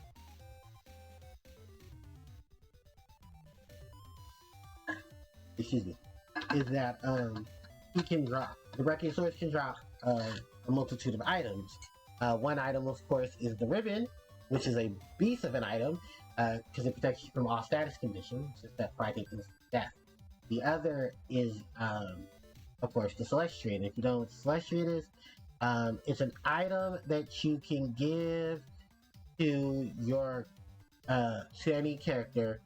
It's a relic, and you give it to any character, and it drops the MP cost to 1. Not half, to 1. And you do Genbox, not Genbox, I call it the Genbox. And originally it's called the Soul of Damasa. Genbox is its original name in Final Fantasy 3, aka Final Fantasy 6 in the West. Where the Genbox is the item it's called. Gives you dual cast, which means you can cast 2 spells during that turn. I believe you can find another gem box. I believe it's a rare skill off of a boss, but you can still get a second Soul of Damasa. You can't get a second Soul of Damasa. Most people try to cast, what is it? It's a spell that has a fight. You can cast it on your ally. Oh, no, I'm sorry. You can't cast X-Light, but it makes you physically attack. I forget what it is to dual cast. But most of the time, your gem box or your Soul of Damasa is 9 out of 10 going to one of your heavy damaging mages. One of your mages that does heavy damage. So it's either going to go to Realm or it might go to between Terra and Celeste. Terra and Celeste on their own are no, like, pushovers. Celeste, being an elite magic knight, and Terra being your red battle mage, helps out their innocence. Because I think that's what the turn that they wanted to go for both Celeste and Terra, but because they have already stretched out with the Magic Knight, and they're like, well, we'll just give them both the title of Magic. Or we'll give one the title of Elite Magic, and then the other one is the Magic Knight. So I believe Terra is the Elite Magic, or the Conjurer, or the Transfer, and then, then you have Celeste, who's going to be rocking the Magic Knight. Not to mention, when we talk about it, Celeste and Terra being the first primary female protags for the Final Fantasy series, not bad. It's just unfortunately Lightning got the spinning of the stick before her big sisters did. Because Final Fantasy 13 is a hot mess for all the reasons it ended up being a hot mess. And I don't say it's Lightning's fault. I say it's more so the producers and the writers of Final Fantasy 13 that ended up being part of the reason why Final Fantasy 13 is such a hot garbage mess. Because here's 12 that came before it, here's 14 and 15 that come right after it. More so at 15 because 15 became the boy band, while Final Fantasy 13 was basically here's emo Cloud. Because that's literally what she was. She was emo Cloud. She was female Cloud. And, love her or hate her, the design on I was about to call her Terra. The lineup that was our girl, Lightning, wasn't bad. It was just her. It was just everything attached to Lightning, became an issue. And I know Final Fantasy 13 2 tried to fix a lot of those issues. But also, it really didn't, because there was a lot of things going on that I was just like, wow, what a waste of potential effort and time when it comes to writing a female character, because you've done it and they've done it in the past. They wrote great female characters, Celeste, Terra, Tifa, Aerith, and I can't remember 8 characters.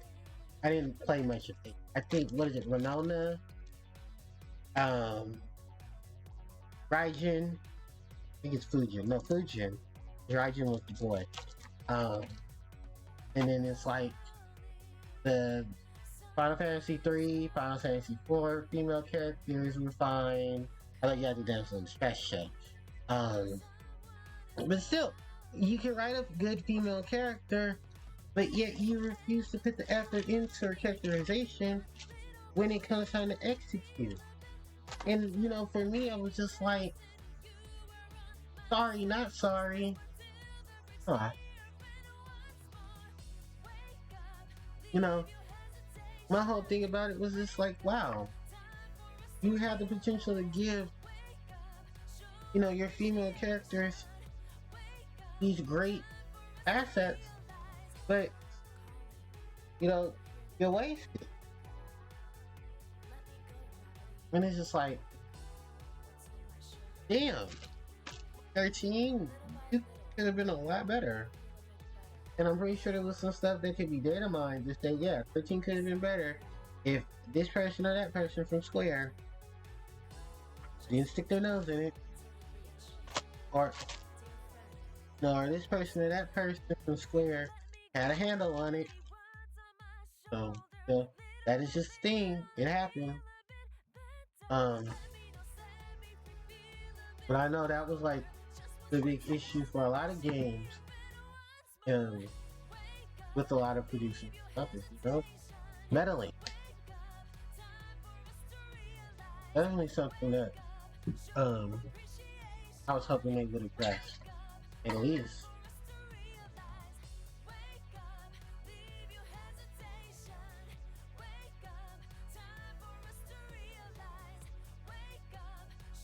Sorry, my bad.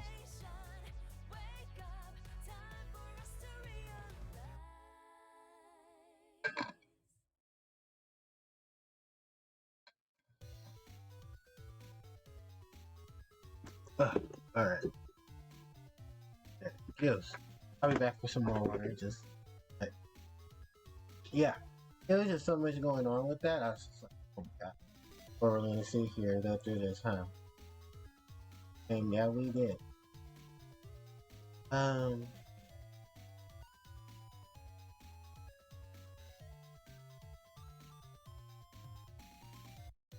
need to be sharing this.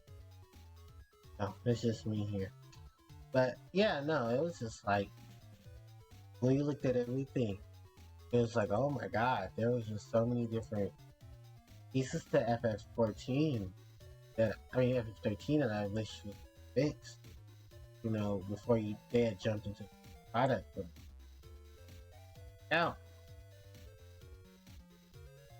that's the sucky part about it. Oh, excuse me. Chunky salsa. Chunky salsa. So,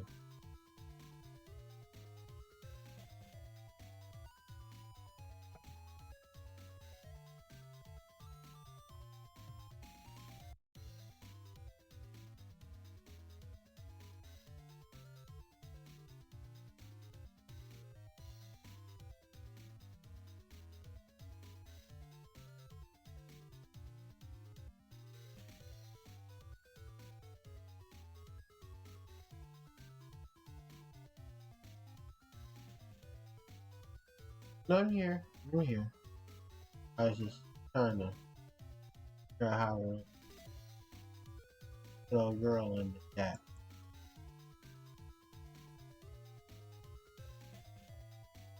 Because of this. Anyway, so yeah, that's stuff with Final Fantasy. Get this. Oh, Jinky, last one. Sorry, this. Oh, doing it, winging it shit for this chatting session. Alright. I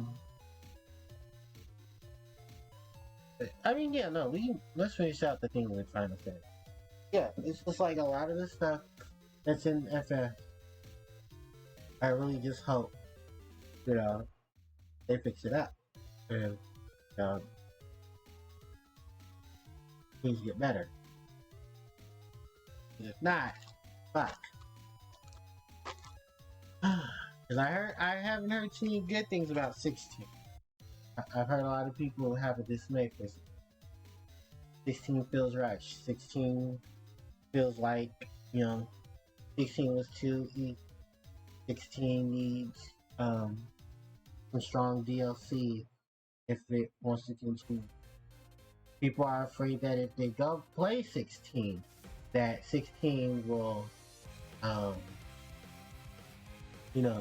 playing 16 is like 8, which is already a hot mess, but there's better options. 16 is also competing with 14, which is still one of Square's highest selling, Final Fantasy games in franchise. The Final Fantasy games right now, and Square's highest selling series right now. So that's the thing right there with that. So it really just depends on how they and getting stuff together. That what do you mean? Especially considering how deep Final Fantasy got it. I still haven't played 14, so he's not asking me if I'm gonna go play Final Fantasy 14 or do I want a free trial of Final Fantasy 14 up to I think it's Stormbringers now that you can go to instead of having support. Because eventually, look, all of it will be free for the free trial. And I even know some people who are playing the free trial right now, and they're about to get to heaven. Yeah, do all that in 30 days, huh? But I mean, it's convinced a lot of people to want to play Final Fantasy 14, the free trial, and just the amount of people who are still playing it, and then just the overall lineup of things with FF14. Because I have nothing negative to say about 14. I think 14 is amazing. It's just that you won't see me playing 14 simply just because of the fact I don't have enough time for Final Fantasy. That's legitimately the reason why you have not seen or heard me play 14. Hear me talking about 14 in detail or playing 14. Because I just don't have the time for 14.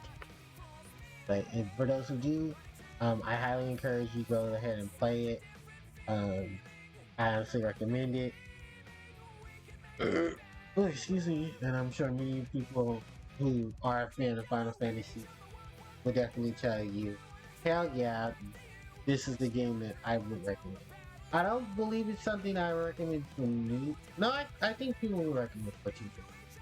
They just tell you, they'll tell you like John tells a lot of us, read your tooltips, learn how to learn your job, learn what things your job can and can't do, and try to master.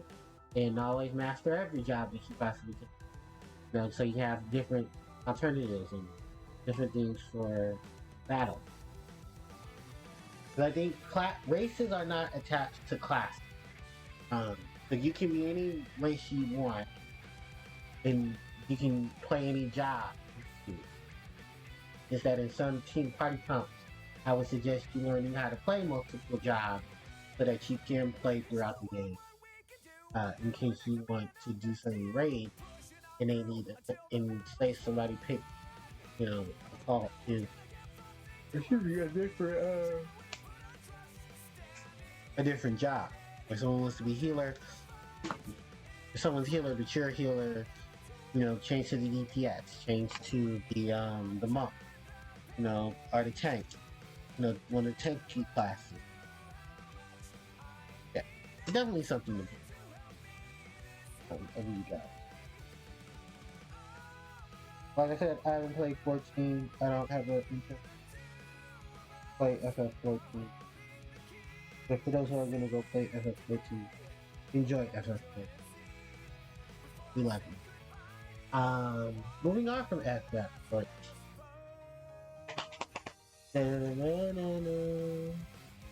It's the Sonic the Hedgehog. We're only a couple of months away from the release of Sonic Superstars.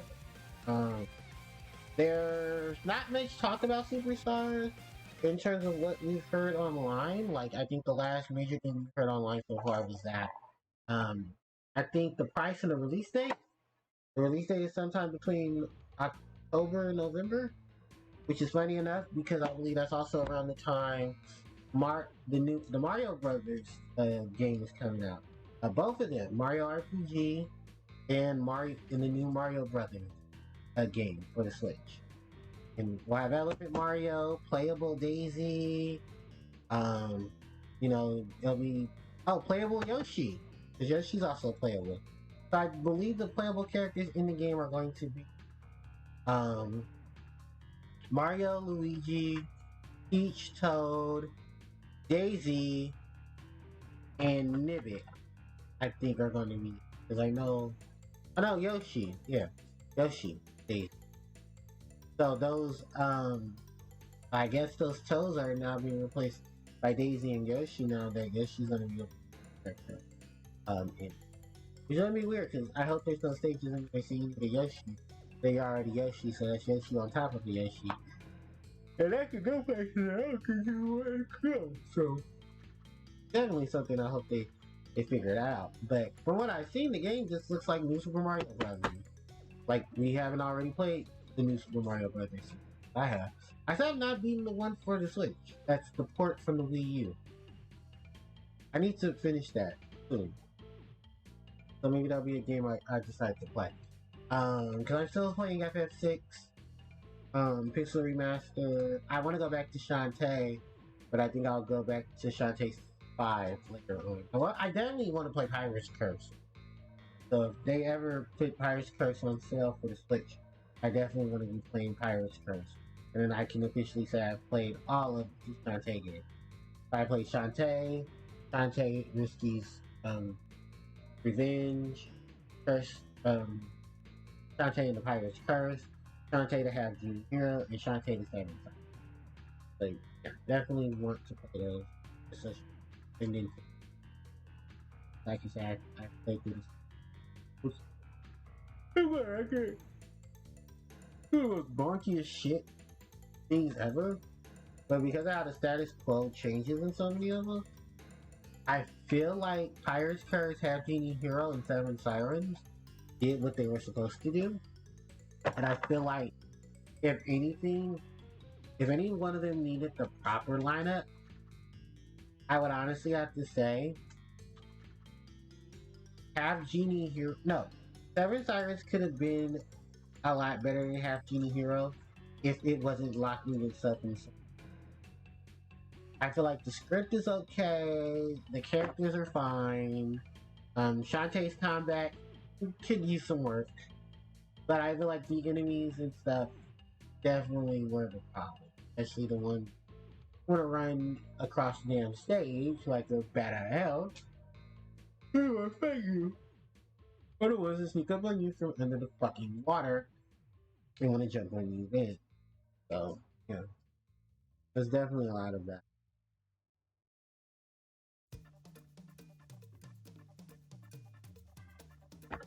Once that's settled and situated, then I'll hopefully get able to play Shantae and the Pirates. I want to download Puyo Puyo Tetris 2. Get my Disgaea on, right? Disgaea 7 is coming out later this year. But I don't know because I haven't played 6. I was shocked they jumped to 7. And then I believe the makers of Disgaea also worked on other projects. Where it's going to make that. Yeah. It is.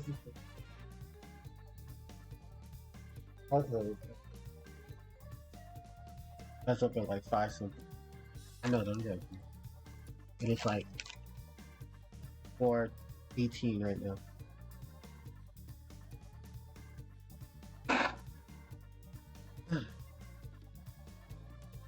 A lot of stuff coming out of nowhere. I believe the last of DLC Pokemon is coming out in November too.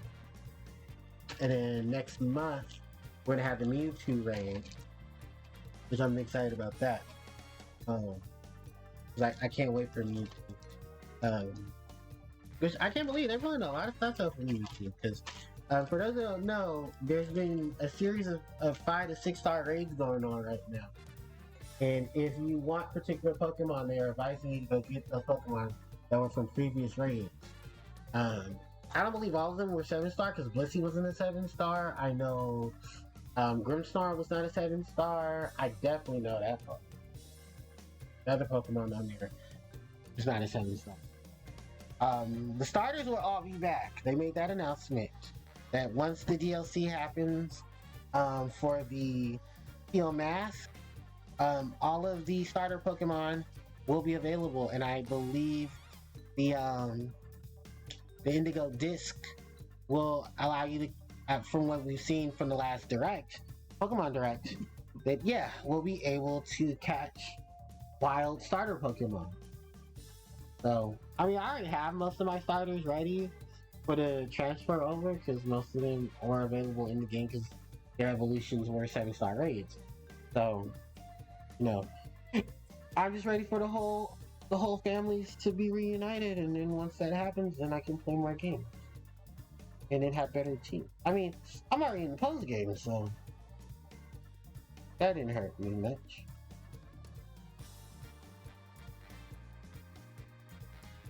And then back to the Sonic thing because there's some Sonic music playing right now.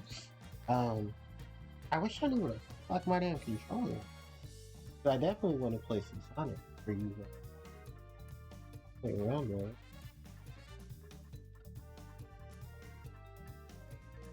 But no, Sonic's lineup is amazing.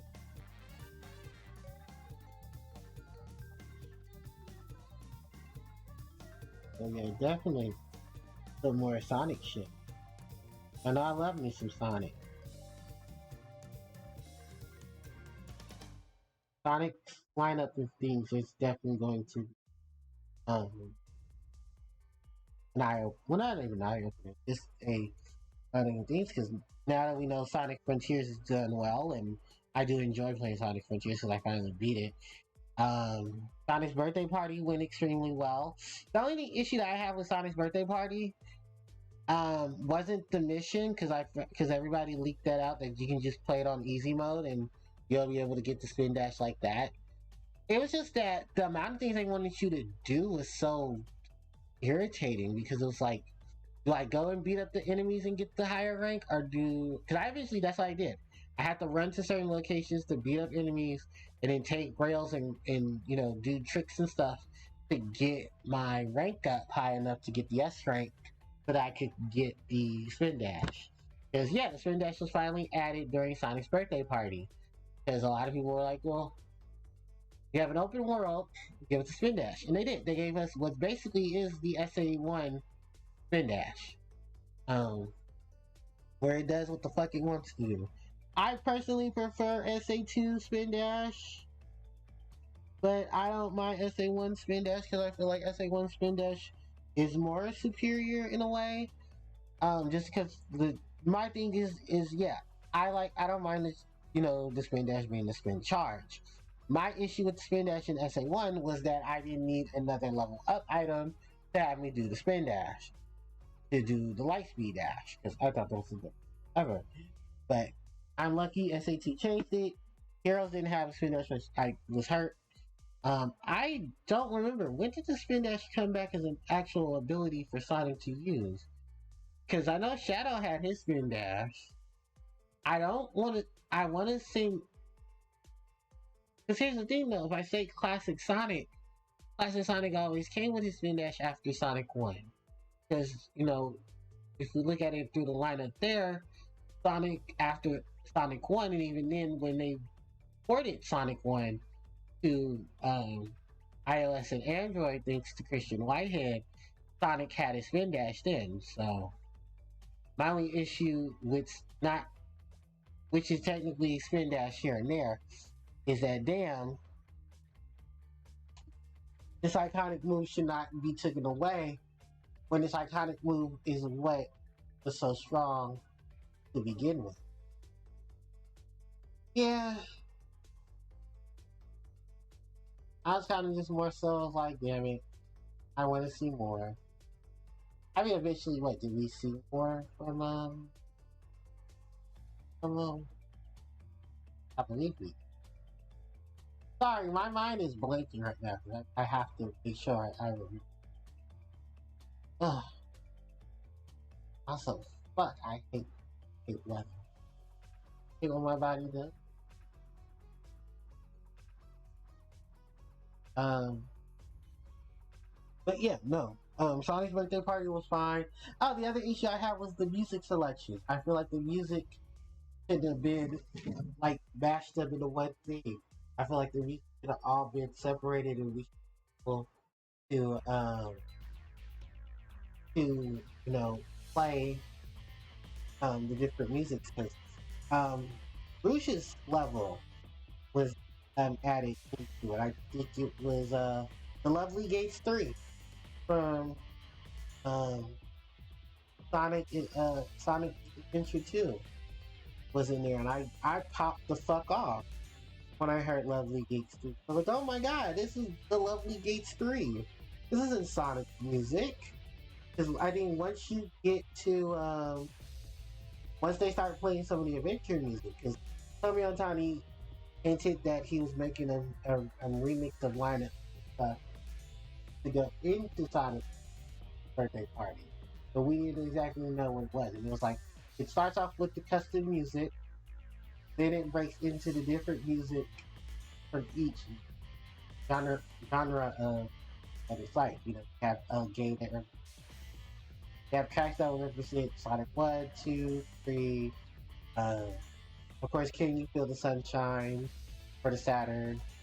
And then here's SA1. Here's some SA1 music. And it's like, okay, well, what am I doing for SA2? And then I hear Live and Learn, our other national anthem. And then I start hearing, da da da da da da. I'm like, wait a minute, that's Rouge. What is Rouge's music doing here? Because for a minute I thought they was about to bop out the Club Rouge music track, which I love Club Rouge. But then they're like, oh no, we're gonna bust out, what was the inspiration for Club Rouge? Because Club Rouge was inspired by Rouge's Lovely Gates 3 for headquarters. And then to run around and then see, bam, here's here's this rendition of it for Sonic Battle, which was her theme to Club Rouge. And I found an amazing remix of Club Rouge. I cannot wait for you guys to hear. Fucking. And yeah, it's an amazing rendition of the Lovely Game. Definitely something I wanted to point out to you. Don't turn it up. But yeah, I was very shocked to hear this and Sonic's birthday party mix. I really was. I was like, oh wow, it's the Lovely Gates 3. It's a Rouge level.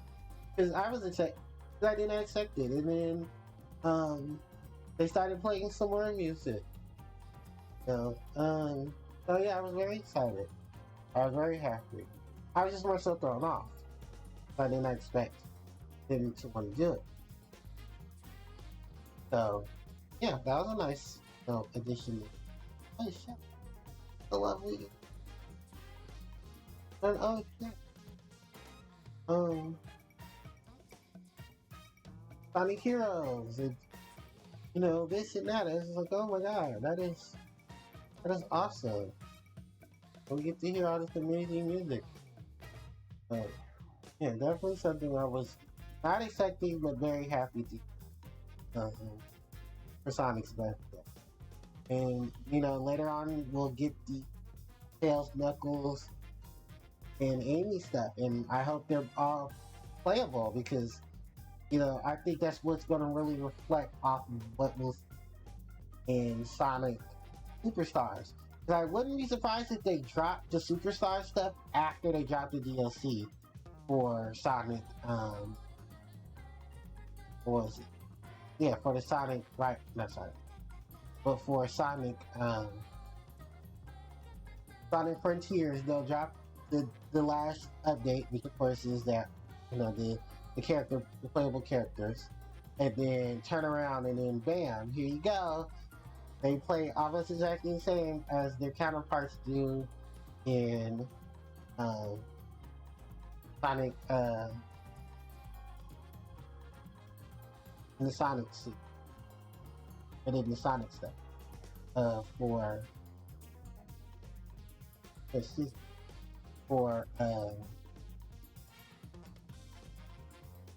sorry, I'm trying to get this together. They'll play really good. They'll play similar to how they fuck. I dropped all my cards. They'll probably play similar to what they're supposed to play like in their between Force between Frontiers and Superstar. So hopefully Amy, Knuckles, and Tails do have those similarities. A lot of people are saying that they help for a decent white Tails. They help for a Knuckles that can climb and glide and do stuff he did in SD2, and they hope Amy's playability is good, because if Amy's playability isn't good, then they will riot. But I heard Origins did pretty well, so maybe Origins Amy is going to be um, excuse me, Origins Amy is going to be playable, that they're going to be playing around with in Sonic Boom. So that would give even more bias to one of Amy and me. It's just wait and see what exactly they'll uh, have together. I'm excited to experience Superstars. But I think one of the big issues that everyone is going to have is, of course, why is there no online functionality for the game? Is the fact that when you do look at a lot of the other Sonic games that have multi, they're all accessible to Wi-Fi. Well, at least the ones that were going to play through Wi-Fi. That's right. Alright, okay, kid. Um,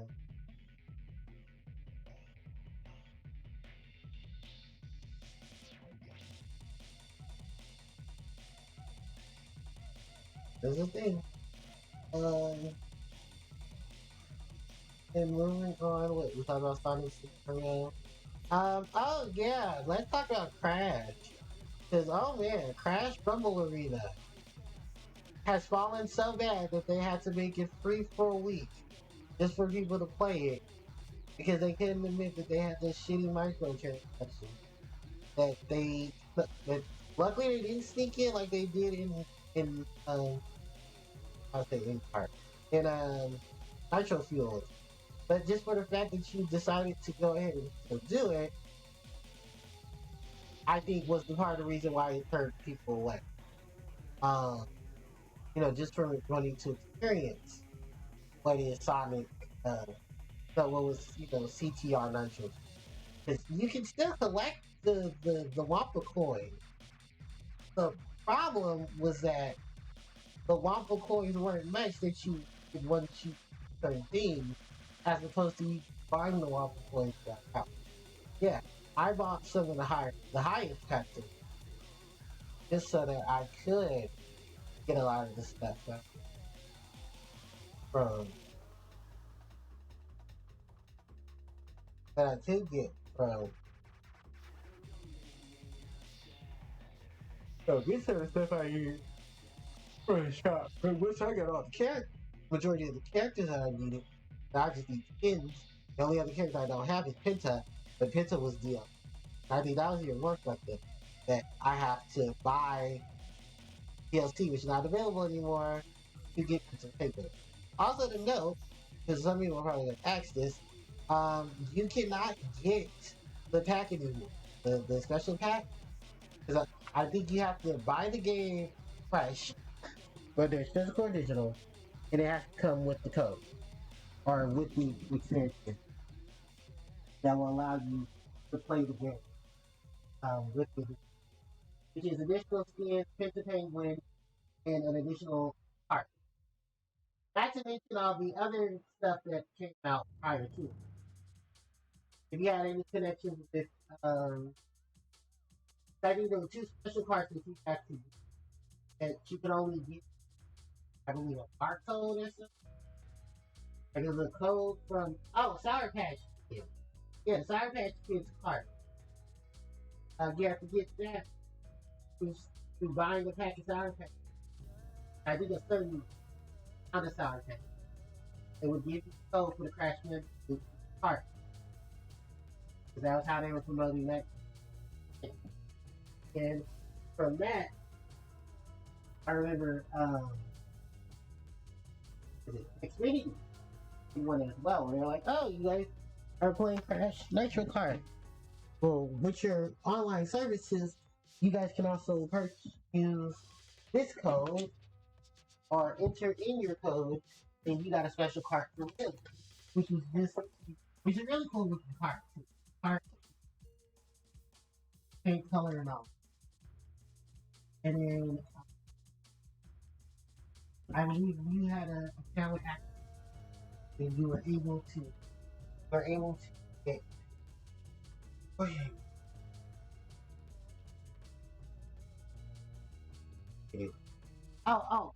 were able to get the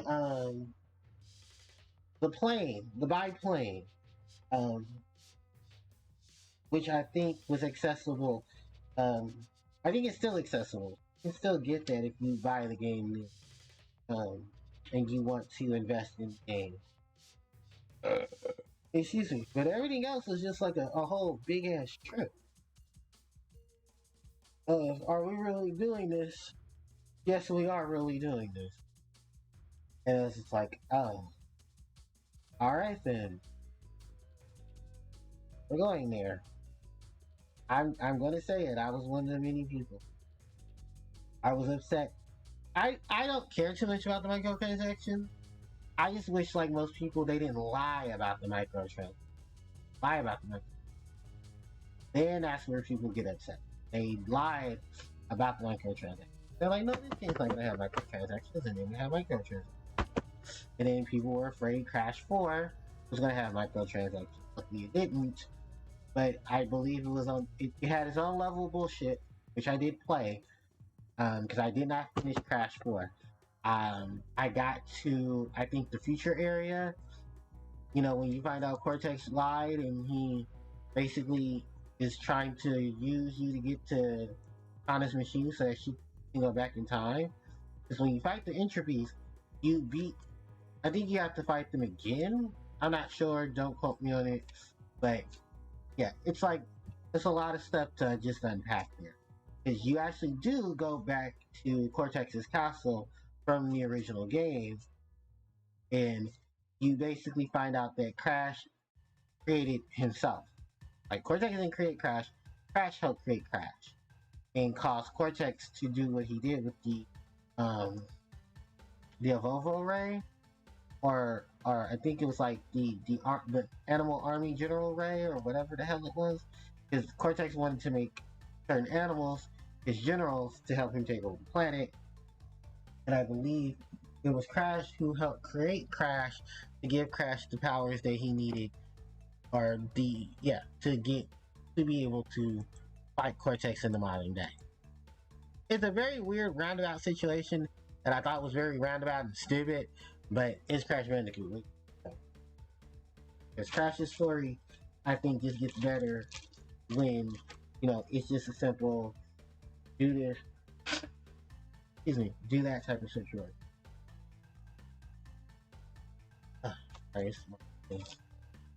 Sinuses. I have sinus pills. I just won't take them because they make me sleep. Irritates me. But I don't like when my pills make me sleepy or drowsy. When I'm drowsy, then it makes me sleepy.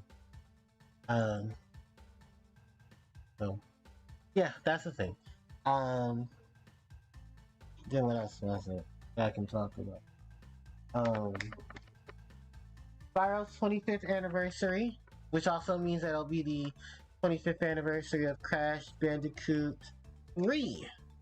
Crash Wars will also be 25 years old, because they came out around the same time. And for those who don't know, Crash 3 has a demo on Spyro 1, and Spyro 1 had a demo on Crash 3. I believe the Crash 1 demo allowed you, the Crash Bandicoot 3 demo setup for Spyro 1 allows you to access the Artisan's World. They moved a level, which I believe was Stone Hill got moved. Because it initially wasn't in the area where the tower was. That was Dark Hollow. You can access Dark Hollow, but you can access Stone Hill, the Artisan's Homeworld, the first level in the Artisan's World, and then I believe you can fight the boss. You could do the flight level. You could do Sunny Flight. And then, which is funny though, because in the game you have to do a whole bunch of scripted shit to get to Sunny Flight.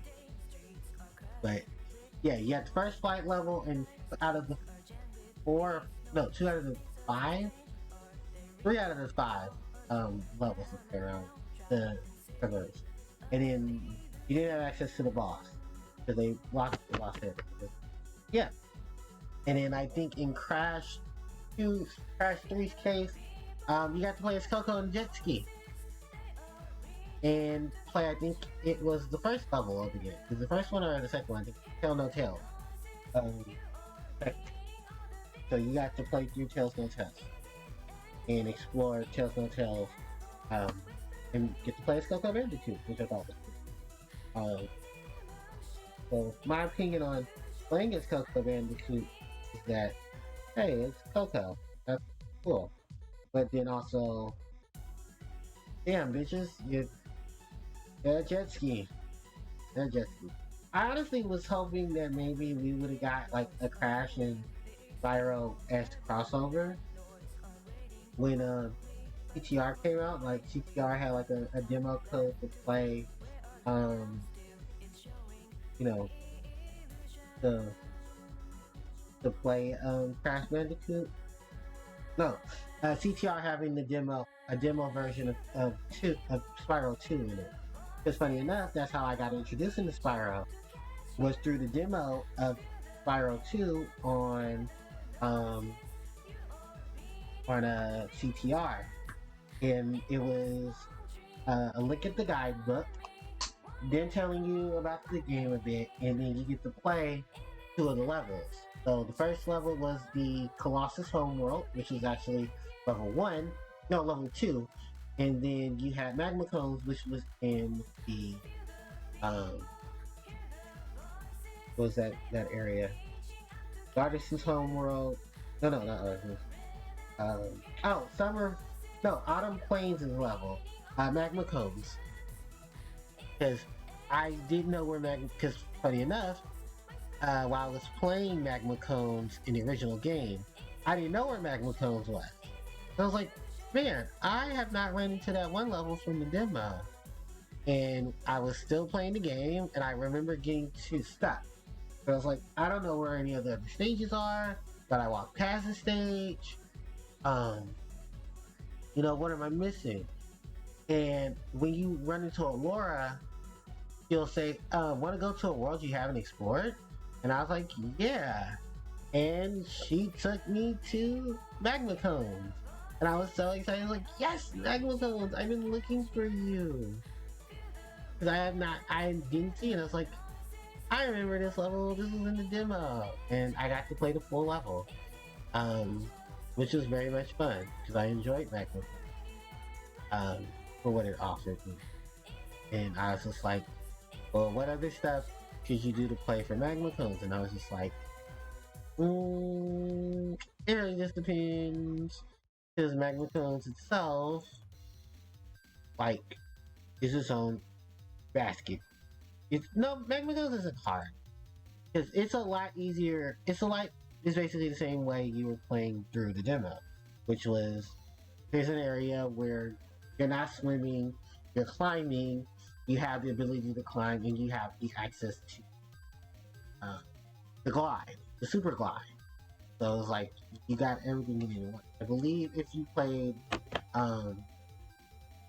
Colossus, and you beat the right amount of enemies, you're able to get the spring. Because you can 100% both levels in the demo. Um, I think the harder of the two is Magma Cones because of the fact that you have a lot more to do between both areas of the Magma. And then you have to wait till you technically quote beat the level to get the talisman, and then go and surf through the world to do. I also remember someone was telling me that when they were playing, oh, it was Nathan. Nathan was talking about how he experienced Crash Bash through the demo that was given on one of the demo discs. And apparently, in the late 2000, in the early 2000s, some of the demo disc had the full version of Crash Bash on it. And if you entered the sequence correctly, a sequence of buttons correctly, you were able to play the full actual game of Crash Bash, not demo, the full thing. So it was like, oh, wow, that's cool.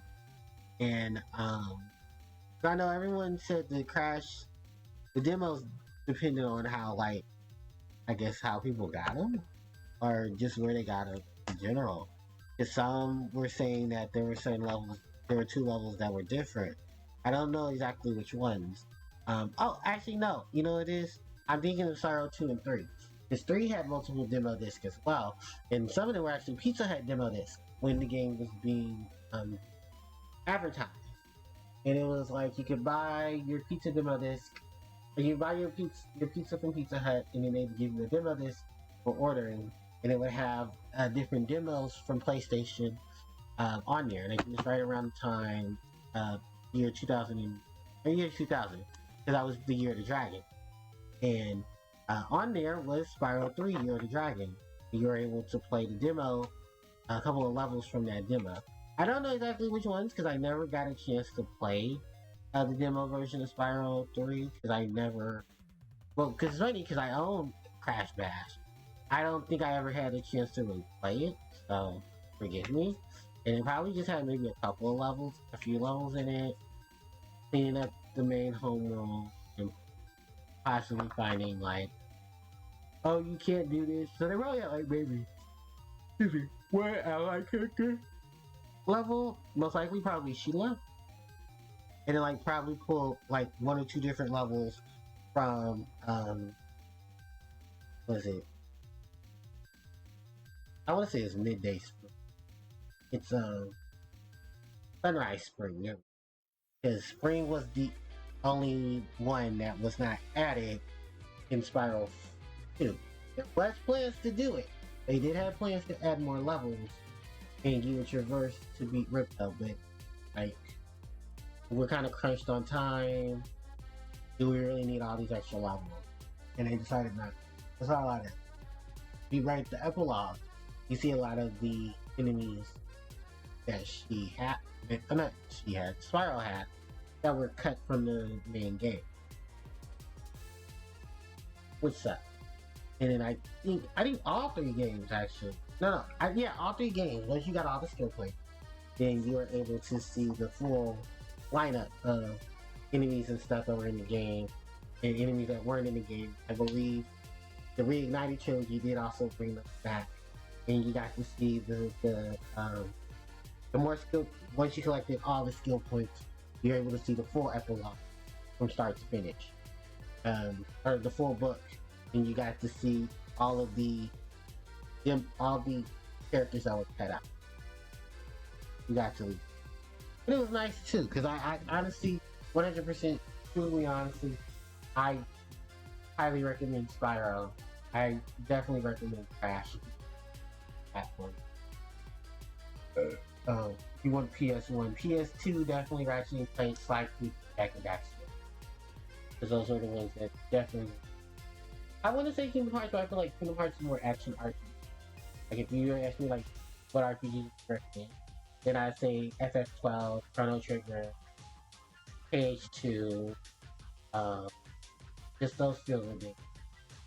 Where it can pop out some really good RPG. Oh, another platformer that I want to bring to the table. My boy Ty the Tasmanian Tiger, who I believe next year will be celebrating his 25th anniversary. Yeah, 25 years of time testing and Tiger. Which, if you guys haven't already, check the archive channel. I have played Tiger Testing and Tiger for stream, and I enjoy playing Kai. Kai didn't give me as much trouble as I thought Kai was doing. Kai was one of the PS2 games that had the big update, and Kai itself, excuse me, was one of those games that was from my PS2 era, and it's a gem. It's definitely a gem, and I was so happy when they announced that the Kickstarter went through and they were going to be able to drop, Tiger Tasmanian Tiger on modern console, and it was going to be the HD port. So you got these nice, crisp looking levels. You got these very nice, crisp sounding, um, nice, crisp sounding, um, soundtracks. Because I believe they're all there. Um, Vibris, thank you for coming in. Hello. So, yeah, it is a whole lot of stuff for, um, in Crash, Spiral, and branching on to what the later games were for the PS2. I think there are a lot of. I'm sure there's a ton of other um, under the under the weather, under the radar platformers that definitely deserve to have their comeback. Funny enough, I didn't get into a lot of the later platformers till I got older, so that should tell you something there. But no, I did enjoy a lot of it. I want to be very honest. Because I loved the fuck out of Kai. When I got into Final Fantasy, my first Final Fantasy 12. So that itself is an experience of its own. When I did get to play the other versions of the later games, I think more so I enjoyed one, but not original one. I enjoyed one that was, GBA or ISO. Same thing goes with FF3, but I think was better suited for its 3D version because the 3D version does have a better way of saving. I don't know if there's a GBA version of 3. I know there's a GBA version of 4, and there's the 3D version of 4 that came out as well. Hard to be misremembering. That happens. I know 5 and 6 are on GBA, and they were part of the latter end of the GBA's life cycle. Which, to be fair, I do more personally enjoy FF6 Advanced than I did FF6 Original, because I did try to play the original. I'm going to go back to the 3D version. And then I even picked it up on iOS and Android and beat it there too. So, you definitely tell one of my favorite classic FF games is 6. I put a lot of work into colors in. 7, not too much. I have still not played 7. I played 9, a bit of 9. Not enough to go through the first disc, but I had the first one. Maggot. Or the second. I think it's the first one. That's right before we go to the town from Sid is. Because we don't know that Sid's been turned into yeah. I've been there. I played of course I played 12. I haven't touched the 10, 10-2, or 8 for that matter. I played a little of 13-2 to know how that goes.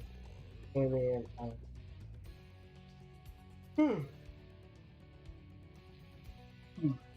and really nothing with 14, 15, or 16.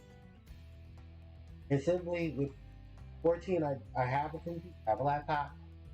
There's not enough space, not enough time. In 15, PlayStation exclusive, I wasn't too big happy with that. I know there's a pocket version of it, dumbers down some things, but then finding out that the game is still incomplete because they removed a lot of the DLC from the game made me upset. No thank you. Thank you. And then I'm trying to Yeah, the Luna Freya DLC. Other parts also. For those that know, Luna Freya is the name of Noctis' wife. And I believe there was going to be a side story to her where it would affect the main game and you would be able to save Luna Freya from her death. And then she become a party member as well, but then they kept that spoiler. Um, which I've heard some of FF14, I mean FF15 music. It's not bad, it just could be better. Especially considering like the fact that you have Jukebox, Jukebox Boy Band. Like, come on. Guys can, which I think the Jukebox was the only one of the big saving graces. I remember some people playing 15 on Livestream. Oh yeah, those look like areas you don't come to later on in the school. Get out of there. Idiot. I remember Johnny was playing 14 and he stopped because he found out that they were and he said he was not going to keep it up till they were he said he wanted to go back to FF. I mean FF. But he was more so upset because what did Johnny say? Oh, because of the stuff with the DLC. If he had known that the DLC was going to be he would have played the game. But he wanted to give the game the chance to have his own DLC. That's kind of why he's not really hesitant on playing FF7 remake 5. And he's already played most of it.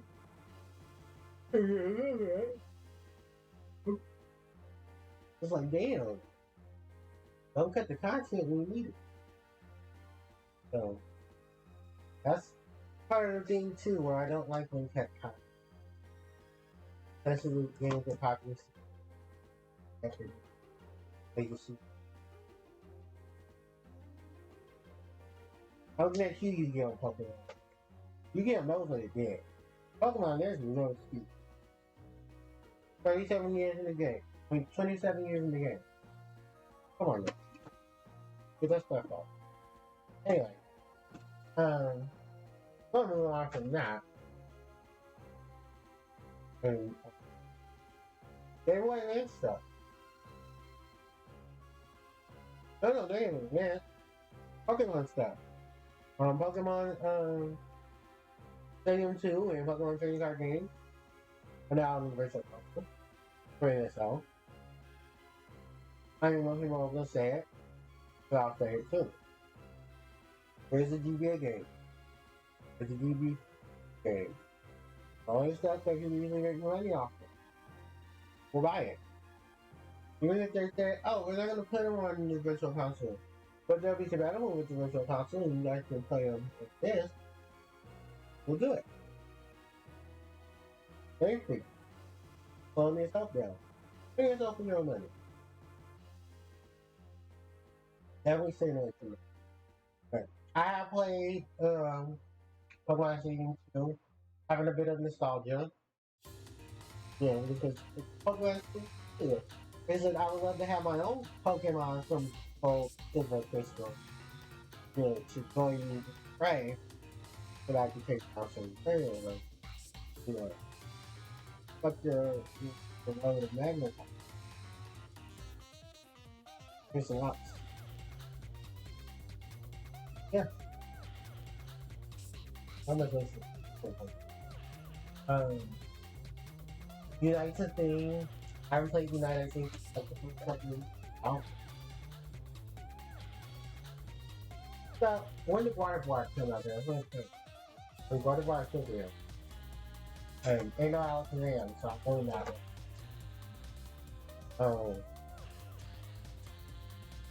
Alright, 4 new mode, that inclusion. I think they would be in League of Legends. Like, I only play League and I have Wild with just sitting there on my phone. And that's playing Call of Duty. Especially, for the majority of my time playing Dragon Stick. And I have to set up for, like, all my other stuff on the side.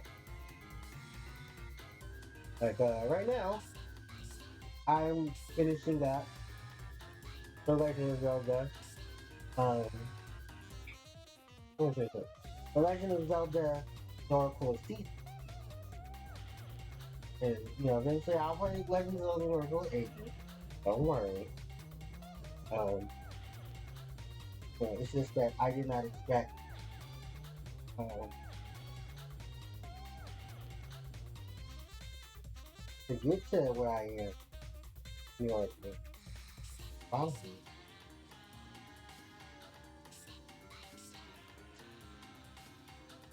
Powering L. No damage out damage, freaking.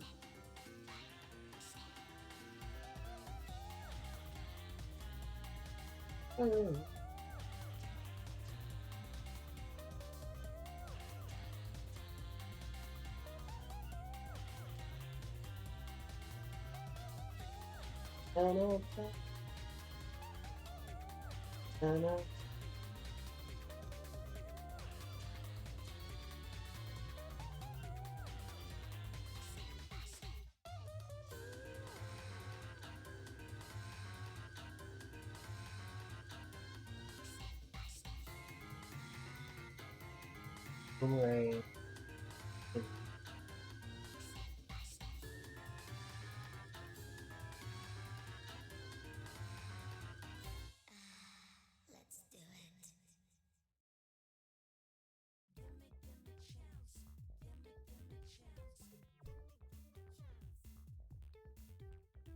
October. Robin.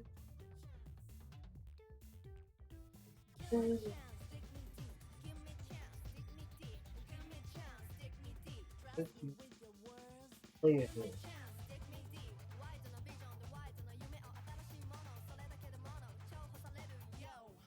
Look at the fire. Get fire.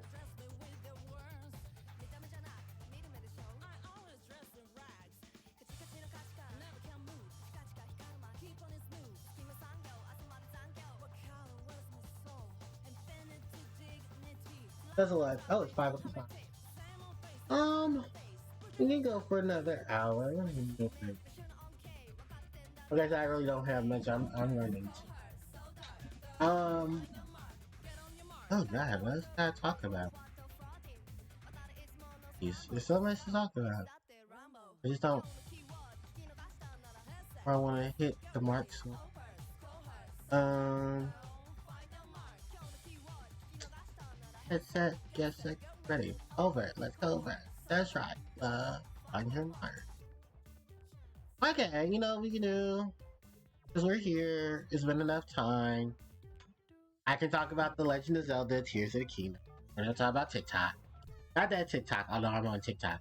Um, my whole impression of TikTok, I'm not even gonna lie, it's harder Breath of the Wild. That's it. It's just harder Breath of the Wild. Like, if you want Breath of the Wild, but with more of a challenge, play TikTok. No, your only thing is please be careful because almost every other location is either a fucking pair of gloom hands or, no, there's a random enemy here. Not to mention, yeah, they're also underground, um, in the depths. So it was like, well, fuck me, because except for every gloom hand above ground, there's a gloom hand underground, and then there's also like corresponding enemies on corresponding areas. Like where you find a Lionel, or you'll probably find it replacing either on the surface um where it is, it's replacing another enemy that was previously there or got moved there. Because I believe there's a pair of ruins I was trying to get to. And I ran into a pair of gloom hands. And I was like, what? And I had my first experience with the gloom hands. So I'm like, why are you losers here? And then I was trying to get to Korra Forest. And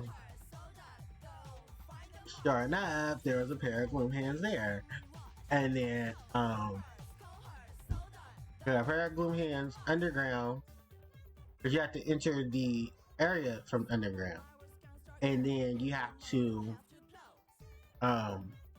get back up from from that area.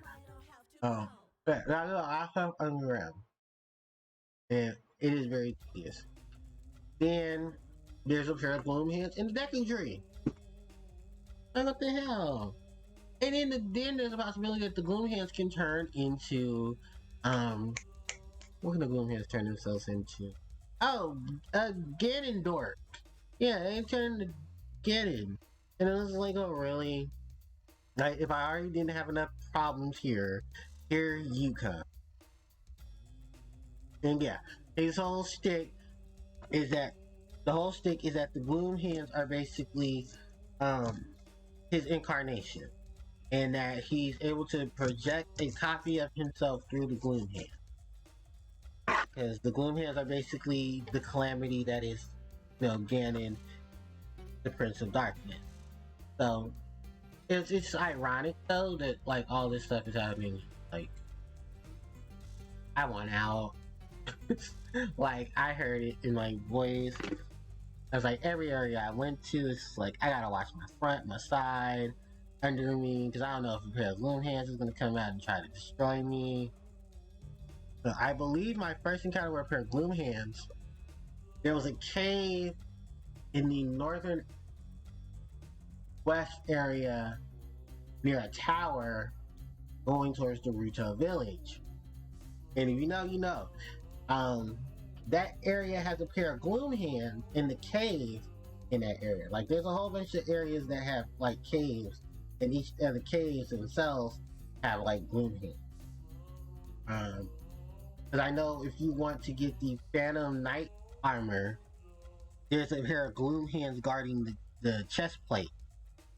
So you have, like, it's not guarding the chest plate. Where it is that there's a cave entrance. You can't enter through the front, and there's a back entrance. Most people enter through the front entrance because most of them end up fighting the gloom hands, and then the Phantom Ganon at the gloom has a 50% chance of becoming once they killed the gloom hands. But you don't have to fight the gloom hands. The gloom hands can't even touch you from the location that you're in, because you're higher above them. It's just that gloom hands look very long, because they have long reach, but they can't reach you from where you are because you're too high up. And where it's like on the side of a river, and you come in through the riverside, and I believe they tell you that I believe Austin St. John said it himself, like, if you want to get the gloom hand, if you want to get the Phantom armor, you need slip resistant wear in order for you to traverse some of the hills and stuff, because they can be wet. I have not found and ain't trying to find the gloom hands in the volcano area. No, I know there's some in the volcano area. I know the Zora area. I just don't know where, and I ain't trying to find them. I know there's a pair of gloom hands in the area where the Gerudo are, because it's in both the caves. I was in one cave, and then I think underground, it's near a stack of a skeleton. Which I thought was really cool. How they incorporated some of the major landmarks above ground with some of them underground. Also, Modora's there. Modora and a whole bunch of fucking Gibdos. And yeah, for those who are wondering, if you need to level up some of your items and you don't have Gibdo, and you don't have Gibdo pieces, you either farm as many Gibdos as you can from the Gibdo side quest, and the quest in the burrito, dealing with the Gibdo, or you go to caves and stuff, or you go to Blood Moon, you have to Gibdos again, take their parts, and then repeat the cycle till you have enough where you can get the enhancement on your items that need Gibdo parts. Gibdo wings, Gibdo bodies, Gibdo guts, Gibdo bodies, Gibdo bones. which I was very shocked when I found out that they were going to get in TikTok. I was like, oh yeah, get those. And here's the crazy thing, you guys. My first boss encounter was to get Mother Giddo. Yeah, because I wanted to get so Rita out the way. And I was definitely under for the not on the level just under the cake. Like I didn't have enough parts, I didn't have enough arrows, I got enough so I had to really play with a lot of things and then I forgot, you can use your weapons to each other. And so here, I can use a mirror shield or a mirror to my shield, make a mirror shield and reflect light off the get-go. And that helped me through it. Also, I had to like help do it. Funny enough, my first run through with the lightning temple, I accidentally ascended into the boss area. I wasn't supposed to. And I was like, oops, I'm not supposed to be here. So I saw the get-go hide, and I was like, oh, you're the boss area. And by the get-go, must be in there. I only boss that I haven't died through, surprisingly, was the Rudo boss. Alipendra. I don't like that. And it was Alipendra was so easy, I was like, oh. Why am I doing this to myself? I think I just call Alipendra once. With all the other bosses I got to. I think the rest of it was between the Giddo boss and the other Giddo and Octa Scourge. Because fuck Water Temple. Oh my god, Water Temple. I hate the Water Temple. Fire Temple. That one surprised the fuck out of me. I did not expect this to go in there. I didn't. But, from where he was, there was a surprisingly big increase on wind and fire. But I feel like water and lightning got shafted. I had not beaten the other guardian, the other sage of time. The sage of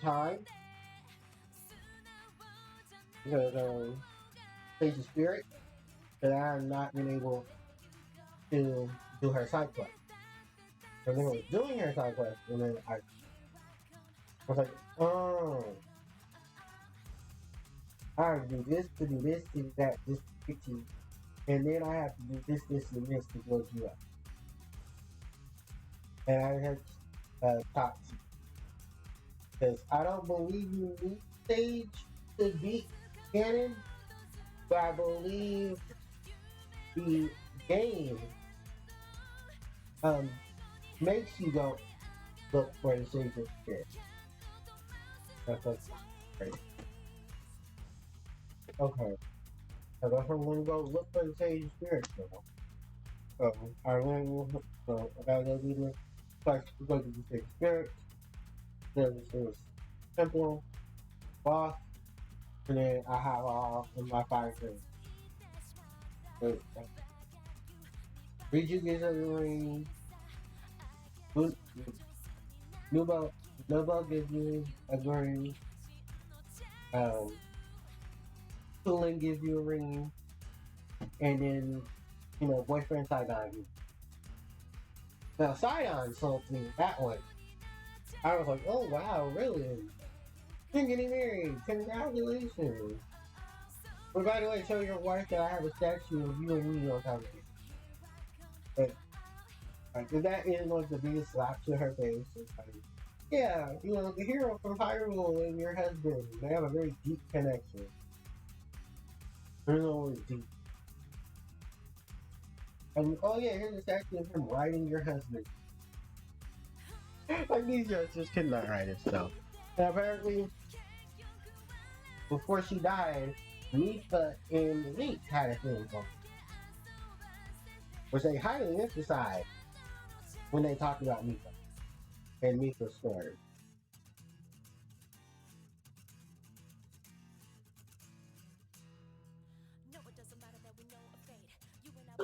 And I'll be honest, Mifa signed on Link was a thing, and I think there was some pictures. And then it was just like, oh, I was hoping for good Ganon. And they're like, no, Ganon's good. But I do like, I would love to have a Legend of Zelda game where Ganon is not the villain, but he's a good guy. He's an ally. He's the friend you can rely on. As opposed to evil demon king Ganon. How about how about Guardian the Guardian of Power or the Sage of Power, Ganon? You know, this is a Ganon in a timeline where Ganon isn't evil anymore. The evil has been cleansed from him, and he wants to help save Princess Zelda from whatever evil choice is there.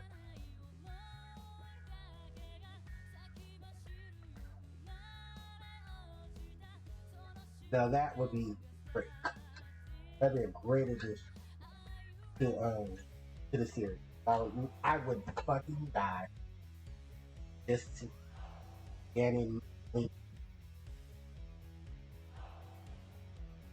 It's funny enough though because I still believe, like everybody else, I think they shoehorned in that whole costume um, with the hero of the past, because it's a guy with red hair that looks like a Naruto. He looks like a Naruto. I'm sorry, it looks like Ganon helping defeat the calamity. So, and it turns out no, it was a Zonai or a Zonai. So the ancient hero of time was a Zonai. Which also still leaves the question: does Zelda have bird goat? Is goat part goat? But then they said no. It's just like but let's be real. I mean, I've been told the other characters bird, right? So they like turning Ganon into a pig. They like having hot goat mommies and daddies, fish daddies and mommies, buff mommies, burritos.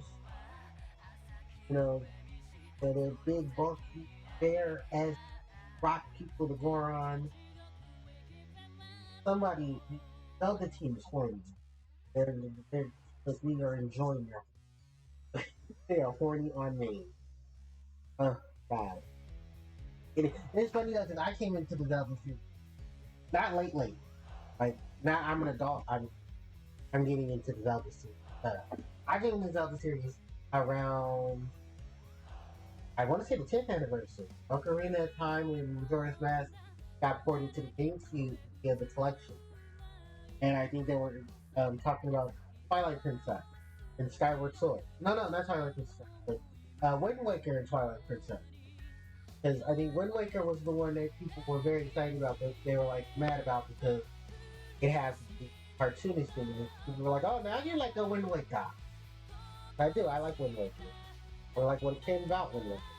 Because Wind Waker had the Princess Zelda that didn't sit there and just power out. She was, she wanted to fight to help her hero time. And what she did. Remember, Zelda helped Link beat Ganon in Wind Waker. And then she went disguised herself back as Tetra, and we got evil Tetra, and then we had Spirit Cat, where Zelda also helped you freeze up the body from the darkness uh, that encapsulated. I think that was another time where we had an evil Zelda. So we had a couple of evil Zeldas. We had evil Zelda in had an evil Zelda. Was Twilight Princess first evil Zelda? I have a feeling Twilight Princess first. and then Wind Waker had. Oh no, Wind Waker had Evil Zelda. I'm sorry. Spirit Tracks couldn't Zelda. I believe there's an Evil Zelda in um, Skyward Sword. Someone who plays Zelda can correct me. But it's an amalgamation of a handful of these um, Zelda characters. Okay, friend, we see. But I do like the Zelda lore when the Zelda lore is cool. I see. But then they come to find out, like, no, certain things on a certain part timeline and Ocarina of Time's events are what splits the timeline. And then allegedly Breath of the Wild falls at the end of one timeline and then TikTok is. Because originally I heard that Breath of the Wild was supposed to tie in all the timelines one game and state that what happened in Ocarina of Time resulted in the timeline splitting. But once things transpired, they all end up being Breath of the Wild. Which I think makes sense because of how, funny enough, Zelda 1 and Zelda 2 don't fall in the timeline as Minish Cap, Skyward no, Minish Cap, Spirit Trap, and Wind Waker. Because they all fall under the hero Link and the legend of the hero told and passed down. So where a child becomes the hero of time, or he represents that rank. Then moving from there, you have the hero returns to the past to be a child, in which the legend goes there from North Mask, Twilight Princess. I want to say, Oracle the Seasons and Oracle the Seasons, I think are also on that timeline because they all have Ganon, reincarnation that are great for people. I mean, Majora's Mask is the first one not legitimately have Ganon going as an enemy or a recurring villain. It was changed with darkness that was infested Majora's Mask. Which is funny because I'm playing the both of the keys. Because ironically enough, all of the cartoon Zelda games don't fall under the hero wing. They fall under the hero wing. No, they fall under the hero wing. Some of the games don't fall under the hero. They're like, oh. Yeah, there's a lot of that transpires with the Zelda game. Because some of the parts of the Zelda games don't tell you about the other parts. So you either game or you start a season. And then you have to piece together the reference. So, oh, this is insert game. Oh, this is here. Oh, this is what happened because of what happened in this game. So now it transpires to this game.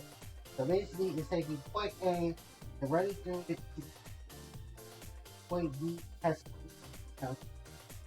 E, and everyone that's on E they're there for E for work.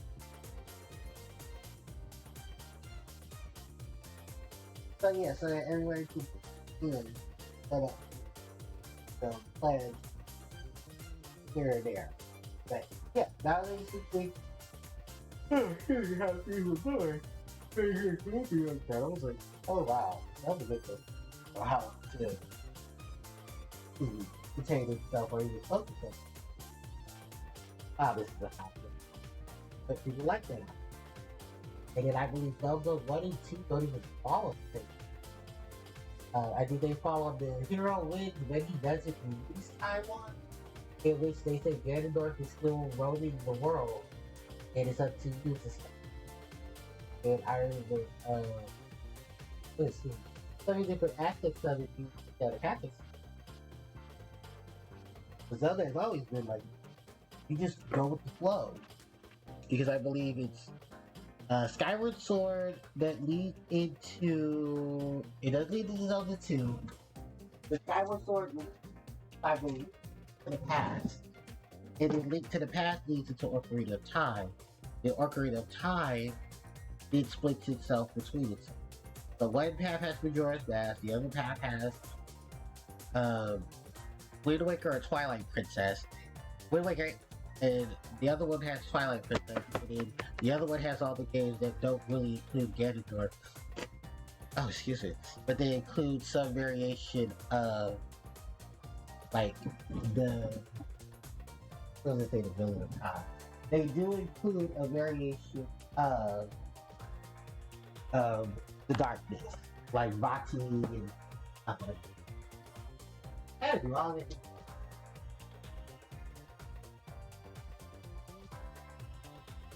So, yeah, that was like my big thing with Zelda lineup in the Zelda event. Like I said, it's not a bad series.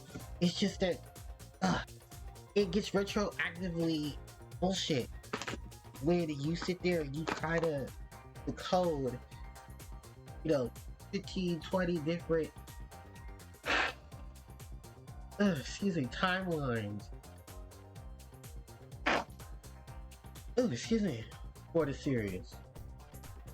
It's just like, damn it, pick one and stick to it. And then I can be mad about it later. At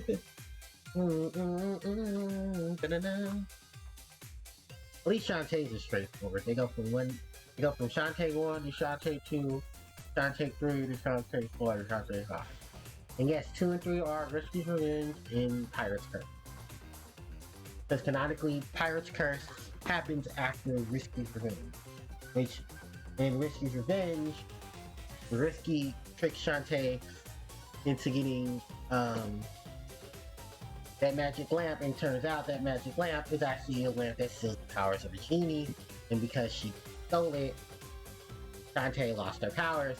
And funny enough, Shantae without her powers is just as good as Shantae with her powers. Because if you've seen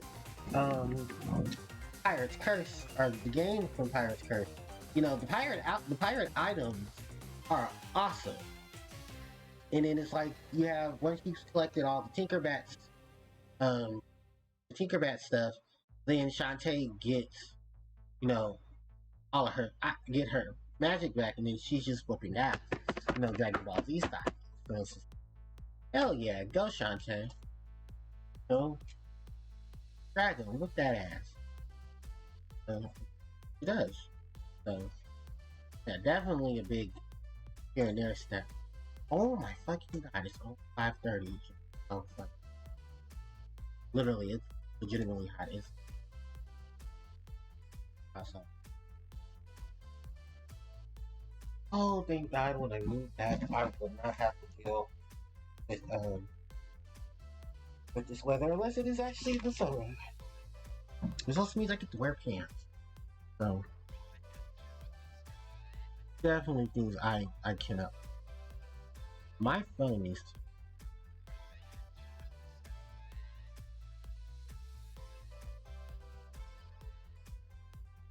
I shouldn't. Where else am I going? Are these patch notes?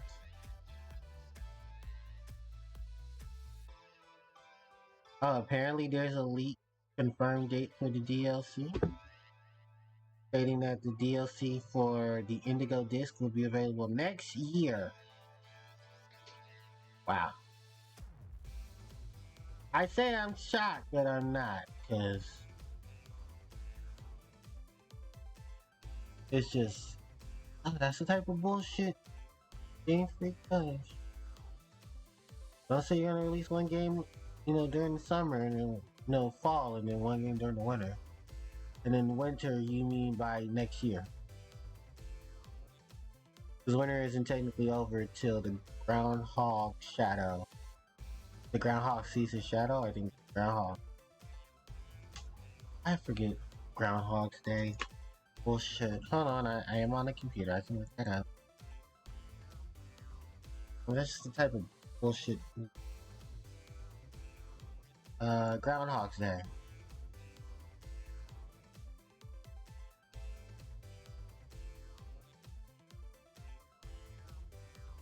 Groundhog Day is a popular North American tradition observed in the U.S. and Canada on February 2nd of each year starting in the 16th century. Celebration announces the whether a groundhog sees its shadow after it emerges from the barrel. Significance predicting the arrival of spring. Also, there's a movie called Groundhog's Day. Didn't know that. So I believe, yeah, if the groundhog sees its shadow, then spring comes.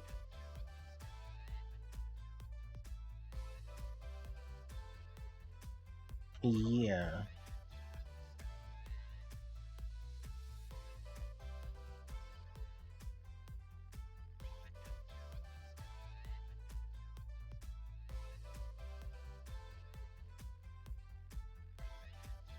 Yeah, what's the point of groundhog? According, oh, yeah, announcing whether a groundhog sees its shadow after its emergence to predict the arrival of spring. So what if it sees its shadow?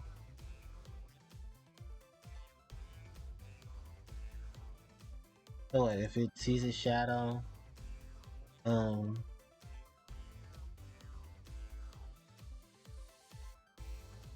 yeah, because I never understood the meaning. Okay, Webster Dictionary.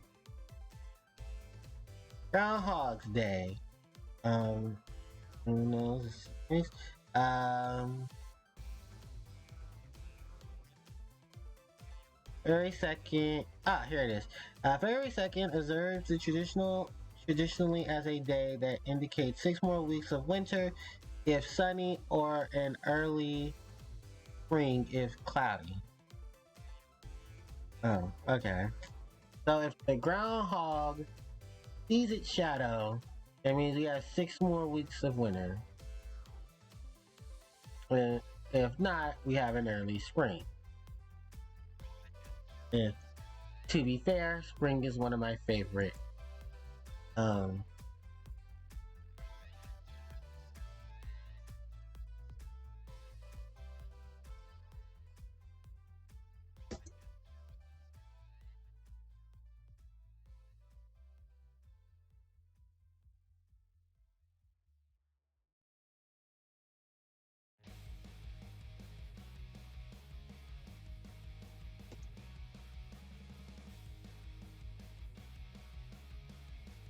okay, so yeah, February 2nd, when the groundhog is dead, to come out of his hole at the end of hibernation. If an animal sees its shadow, i.e., if the weather is sunny, then it's said to predict 6 more weeks of winter. If not, it means that we'll have an early spring. Egg the groundhog. Oh, and we had 6 more days of winter. I wonder how many times that damn groundhog has survived. Oh, they're so cute. Aww, little beavers.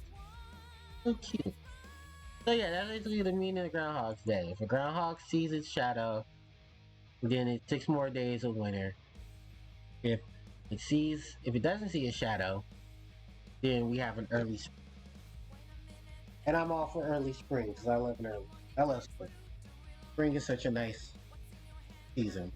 It's rainy, but you know what? For me, that's tea season. All right, that's tea season. That means we get a longer spring. I love a longer spring. I don't mind fall. My issue with fall is that fall here in California is basically just summer 2.0. Like you don't really feel a fall as to like November, and even then at that point November is going to be turning into winter, and that's December. So yeah, it's just like go. And I think the summer solstice is always at the middle of September. I forget where the summer solstice. I want to say it's middle of September. But yeah, even then, so it was like the different pieces that you have to put together in order to uh, experience your holiday, not your holiday, your seasons. You know? Wow. Uh-huh.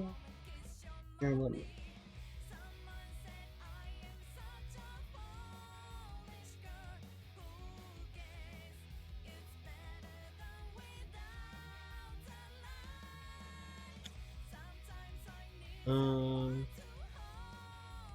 what other?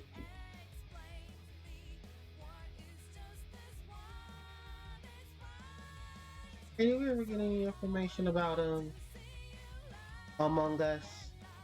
I don't feel like we.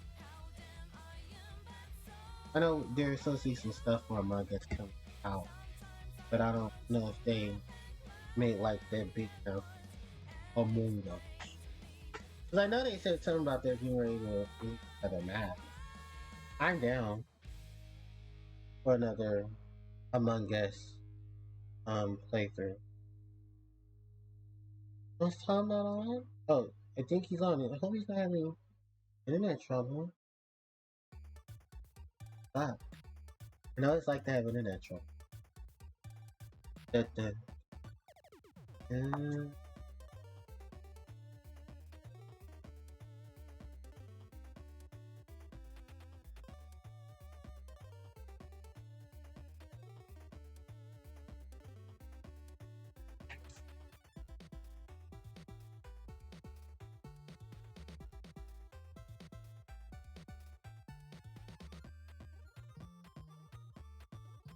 Oh, that's the credits for Silence.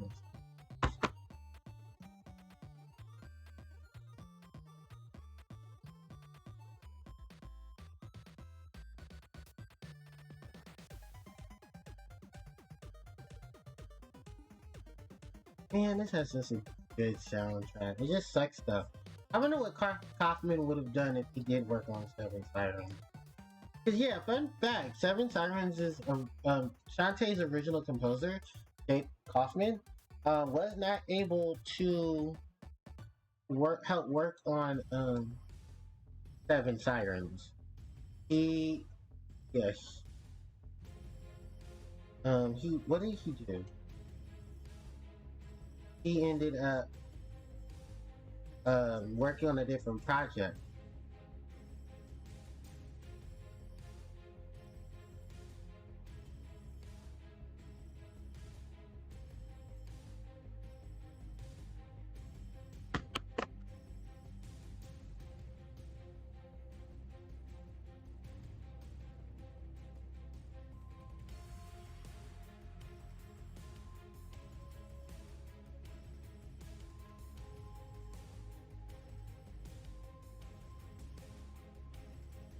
Yeah, sorry guys, this is like one of the most laid back streams I've had that I've just oh, I haven't really I didn't play any games. Eventually I'll come back to play. Of course we'll finish we'll get back to play.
Oh yeah, Animal Crossing.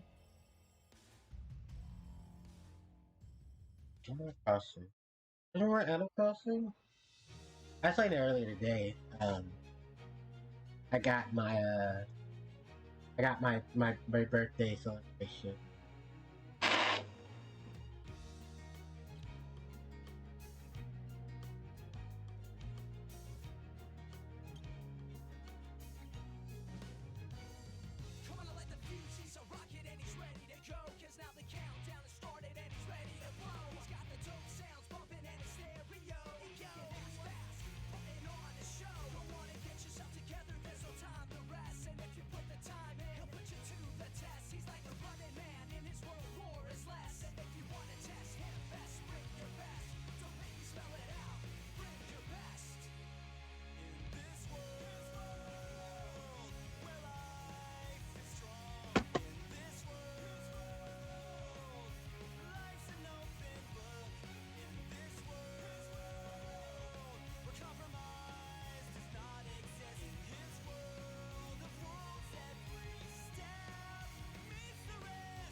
Oh, this is his world.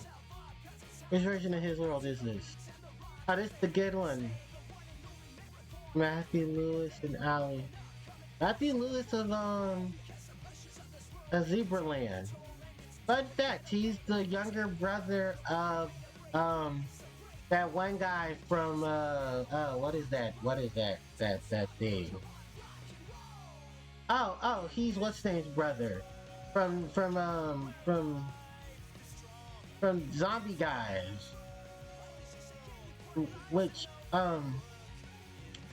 yeah, the guy and his brother is the famous band guy.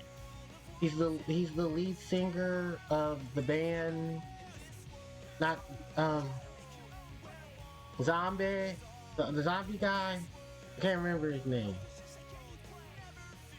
But he became a director and he started making like horror films, and that shit was scary as fuck. And I don't like shit because it makes I don't like horror. I know. I don't like horror. Sorry, that's fine. I like horror. Horror scares me. Scary movies scare me. So yeah. Yeah. Now I'm trying to remember it. Yeah. What? Rob Zombie. There you go. Yeah, Rob Zombie. And his brother is the guy in this track. Matthew Lewis, I think that's him. Yeah, from Zebrahead. So Zebrahead worked with Sonic Team to make a couple of tracks, mainly his world. Um, from from uh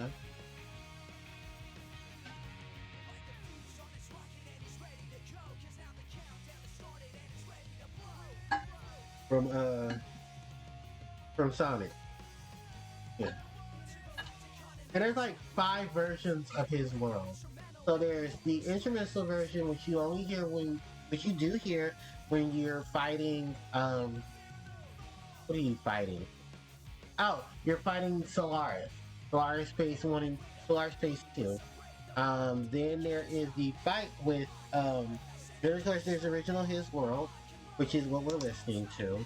There's the very hip hop version of excuse me, His World, which I forget who is sung by. And then there is the Crush 40 version, which a lot of people do not like the Crush 40 version of His World. So I mean, hey, look, got a version of something.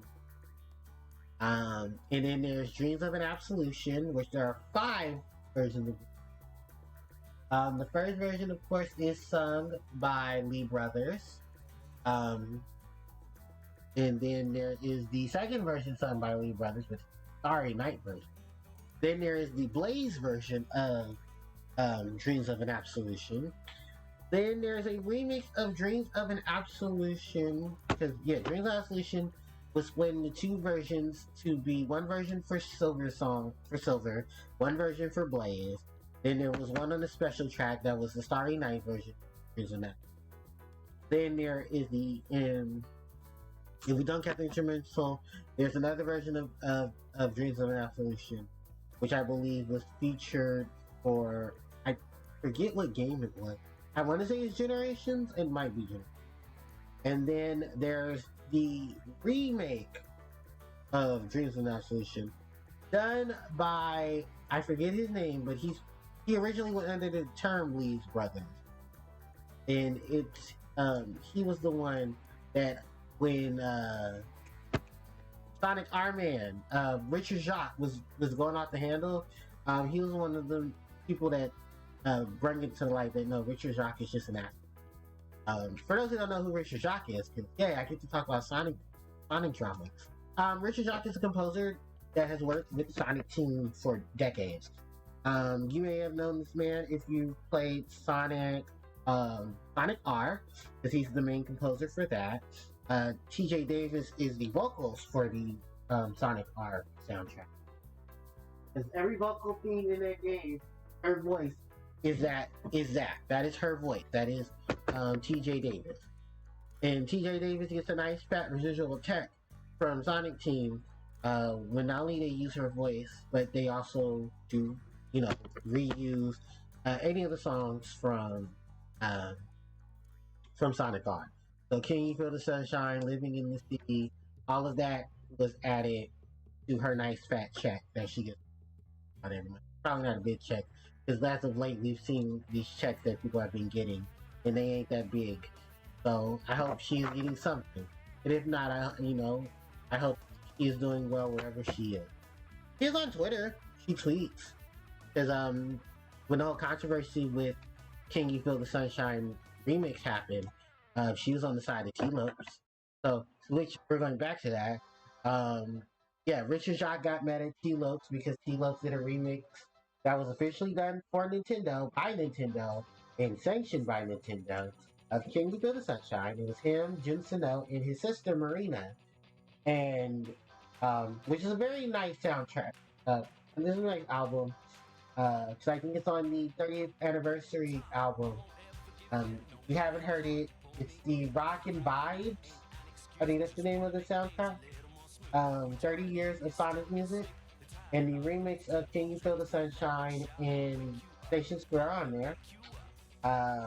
Then there's, because Richard Jacques composed a lot of music throughout the Sonic series. He did work with, he did do Can You Feel the Sunshine. That's the first opening song that you hear for the first level art, which is the beach area. It's supposed to be like a remnant of Emerald Hill. Green Hill. So, Richard Jacques went on Twitter, this was about 2018, 2017, he was not happy. And Sonic fans was like, I don't know who you think you are, but Sonic Army, you still have a seat somewhere. This version is amazing, and don't blame T-Lopes for the fact that Sonic 2 got that. It turned out Sonic Team didn't put any recognition to Richard Jacques for the original game. They just put T-Lopes and Jun on there and called it a day. And T was like, "You're mad at me. I didn't do anything." And I do feel bad for T-Lopes because he didn't deserve what Richard Jacques was going off of. Right? Dude, you take that on Sonic Team. I'm pretty sure you don't have enough money to do that or the balls. So, you picked on someone else who did not pick on you. Coward. So Sonic fans went off on Sonic Army, including my favorite, Karen, who laid into Sonic Army and said, you don't have much and you should be grateful that we remember some. Because I think it was him in Sonic Stadium that called out Richard Jacques before, because the whole situation about um, music that was cut from soundtracks because he didn't like it, or he didn't like who was doing it. Because, in fact, I can remember his name. It's the guy who does it's Lee Brothers, but I can't remember his actual name. Because he goes by his actual name. Dreams of an Absolution. Hold on, we can actually look that up. Hold on. Dreams of an yeah, there we go. Dreams of an Absolution. Okay. And yeah, there are a lot of versions of this theme. There is Silver's version. There is the version that is used to Blaze. Oh, Bentley Jones. There we go. And Bentley Jones has his own version. And then there's the Bentley Jones Jun Sonoy version that plays Bentley Jones' original vocals on top of Jun Sonoy's version of Dreams of an Absolution. And then come to find out, Tommy Otani has a version of Dreams of an Absolution that he released. And he said that, and it was Bentley Jones that let it be known that he did a vocal track for his version of what was it? Seven Rings in Hand. And there is an official release of his version of Seven Rings in Hand that unfortunately got cut from the Sonic in the Secret Ring soundtrack.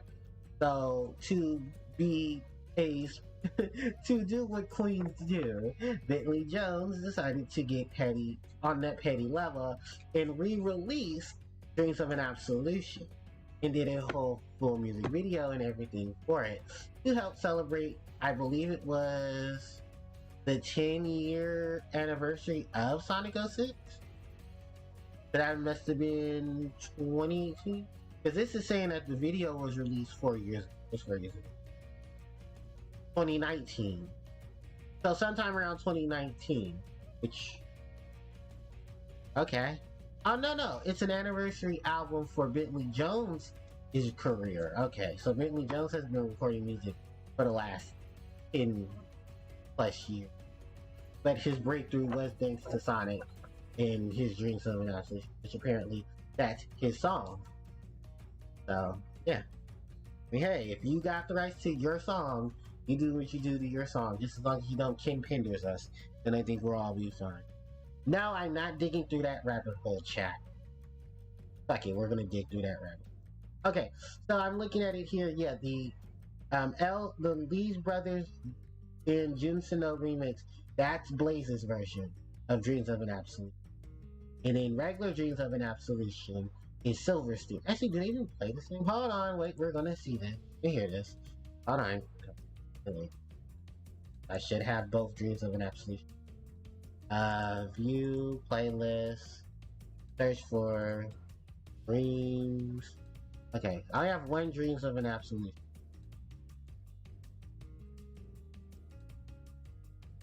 Hold on. So this is the factory remix of Lee Breton and Jun Sonoy. Okay, hold on. And wait.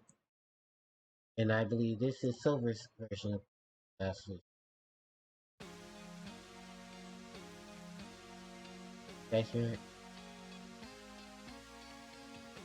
Yeah. So that's Bentley Jones. That's the original one. Then the Lee's Brothers in Jun Sonoy version, that's the one they use for Blaze. But I think they also use this in Generations for Blaze. Because there's like two different versions of it. Then there's the Starry Night version of it. Then there's Bentley Jones's original remix of Dreams of an Absolute. Which hold on, wait. Yeah, hold on, wait. Because we can. I hope we don't get copyright struck for this. But this is like his version of Dreams of an Absolute. And then there's the Starry Night version of Dreams of an Absolute.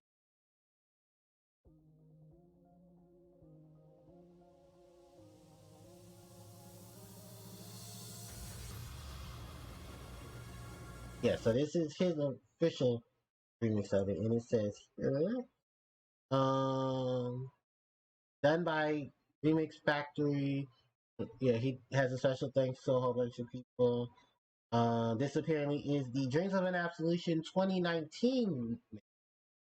That is going for the Bentley Jones Remix 10th anniversary album. Oh, yeah, like I said. And then there is the Starry Night version, which I'm about to hear now. Yeah, that's the Starry Night version of it. And then, oh, there's a remix of Bentley Jones and Crush 40 doing Open Your Heart, which I'm pretty sure. I know I've heard it. It sounds okay. But I like the original, version. And yeah, that's the Starry Night version. So I believe there's 4 versions of this. So yeah, we heard the original. We've heard Bentley Jones's 2019 remix. We've heard, Bleach Brother, heard LB S versus JS version. And then we heard the Starry Dreams version. There's a version of this for Sonic Super. Oh, really? Oh, okay. It's just a sped up version of Dreams of an Absolute. Yeah, it's just Dreams of an Absolution sped up for Sonic Frontiers Battle, Beat Battle. That's the mobile game. Oh, and then they have all mixes version of Dreams of an Absolute. Why is it so fucking long? Okay, so there's the original, then the Lee's brother versus Jun Suno version. Then there's the original instrumental version. Okay, that's 3. Then there's the Archangel version. What is the K dub version? Okay. Then there's Starry Night version. Starry Night version 2. Okay. I want official versions. I no versions because someone did. So technically there are 4 if you include the instrumental, then yeah, there are 1, 2, 3, 4, 5 versions of. Oh, that's right. I forgot about the 2011 Dreams of an Absolution remix. Because that's the thing. Um, so yeah, there are 6 versions. And every night, Yeah, because this is the Bentley Jones um version of Dreams of an Absolute. So yeah, there's uh, the Sonic 06, the LB versus the LBJS version, Starry Night, which I think Starry Night comes after the K Dub version. Then there's the 2011, the 2019, and then there's the versions in that. There you go. Oh, and then the version for Sonic, Team Sonic Racing, because I believe it's either Shadow or Blaze. I mean, Silver or Blaze that uses their versions. No, it's Silver's version because Blaze uses Bellanova from Sonic Rush, and then there's the instrumental version that's used um, for Sonic Forces Battle, which I believe Sonic Forces Battle came first, and then the version that plays is the instrumental version that is used um, for Sonic Frontiers. So there we go. I mean, not Sonic Frontiers, but you know what I mean. You know what I mean. All right, there you go. Those are all the variations of this. So there's 1, 2, 3, 4, 5, 6. There's 7 versions of Dreams of an Absolution. All right. Sounds fucking Sonic. Fucking nerd. Um, we are now at the 4-hour mark of my live stream session. Isn't this lovely? You guys need to hang out with me for a couple more hours. That was the whole thing. And Jinsono and them. Well, Jin didn't say anything. He just let them all speak. He was like, I really don't give a fuck. Um, more powers to Jun, because Jun is a man of smarts. He's a man of intelligence, and he's a man that does not need to take no petty shit. So, um, I'm sorry. There's so much to unpack here with everything that's been going on. Um, yeah, holy shit. Oh, there's an episode of. Oh, Emil did upload. Hey, I know Emil's been going through a lot. Like, so I think a lot of us were just really waiting for Emil to, you know, feel comfortable. And for those who don't know, Emil, aka Chucka Conroy, just recently lost his cat Kirby. Yeah, poor Kirby passed away. Kirby wasn't feeling well. Emil took Kirby to the vet, and they said Kirby didn't have much time left. Emil really did his best to try to figure out what was wrong with Kirby. And I think Kirby, Teddy, have all, those are the name of Emil's cats. And they've all been, they're very precious, cute, adorable kitties. And, first off, shout outs to Emil. We love you, Emil. Second is, we hope, we are here for you and we are your positive vibes, my friend. It's hard to lose someone that legitimately was your family. And a lot of people say that, what is so attached to an animal? An animal attached to a lot of people is like their child. That's like, their best friend, their child, their companion. Well, not necessarily companion. I hope no one's fucking their dog. But, it's just a thing of that Emil loved cats like they were. It does. It hurts to hear that, Kirby. Because if you guys haven't watched Emil's Pokemon Black and White videos, well, Pokemon Black and White 2 videos, the last couple of videos prior to his break was Emil, um, you know, had Kirby. You hear Kirby in the background, and Kirby is one of Emil's, I think Emil's last dog. I mean, dog, cat. And it does suck though because we love Kirby. Kirby was adorable. Kirby will be beloved, and our condolences to Emil for his loss.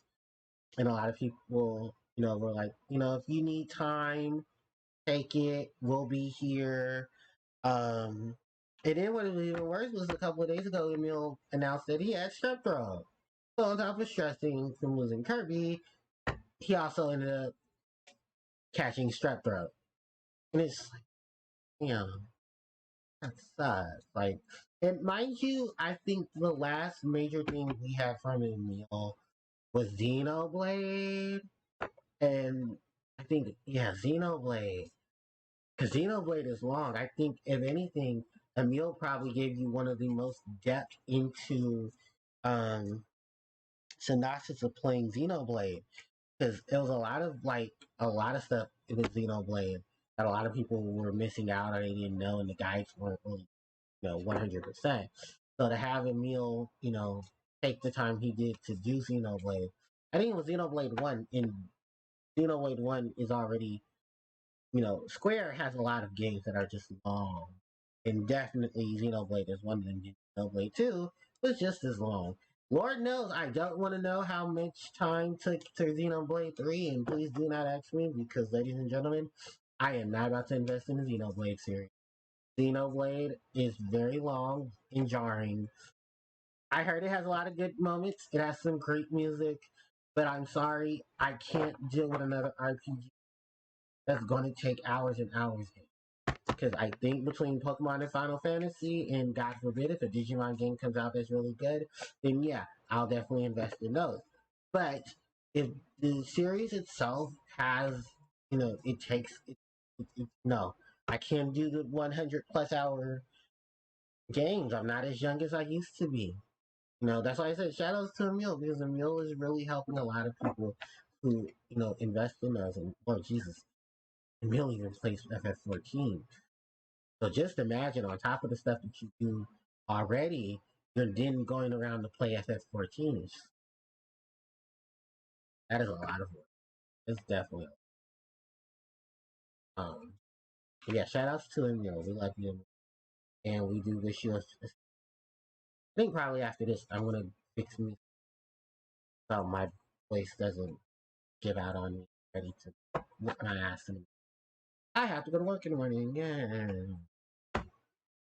No, I have to. I can call off. I'm tired. Bullshit. Ugh, cannot wait for them. Work has not been pleasant these last couple of weeks. I got moved from my original site. I'm at a new site. My manager hates me. My manager's a racist. Then having to deal with all of that while they have now trying to figure out what they do move me so that I can move to another location. But also now I'm exposing what my current manager has been doing for a couple of years, including the fact that her previous cook was very excited to not be there, but also sad for me, knowing that I was going to experience what she experienced, which was a lot. Because she said everything that I'm going through is what she told her manager, who used to be my old manager, um, when I was a one.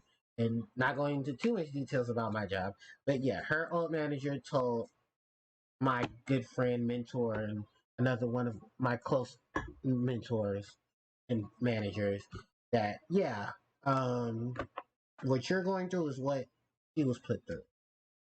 And we need to put a stop to it. There's a lot of stuff that I cannot talk about any more details than that, but things are being handled as they need to be. So that way I can go somewhere else, do my job, and feel great about doing my job. There are a lot of problems with a lot of the stuff going on in um, my job. So I'm gonna leave it at that.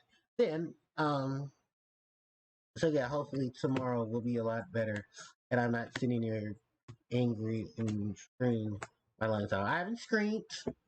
I just want that to be very clear. I have not screamed. My babies did not hear me scream. I am trying to keep it as professional as I can. I just walk away. I try to collect myself because it's just like no one should ever be put through what I'm being put through. And what I'm being put through is garbage. Especially considering the fact that there is so much going on behind the situation that I'm just like, yeah, could be so much better. And yeah. Oh, Bomber Rush Cyberpunk is out. That's the not Jet Set Radio series that I think Hideki Naganuma has some music in it. I heard he only has like a couple of tracks in it. And then it's like um it's there. It's there.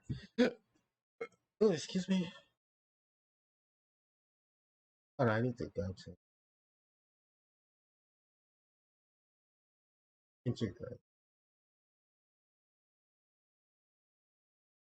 Oh, because I'm.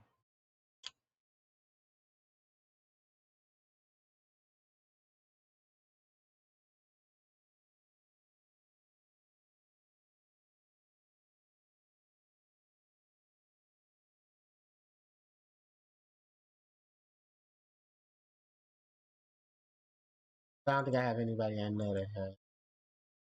I don't think my nephew uses.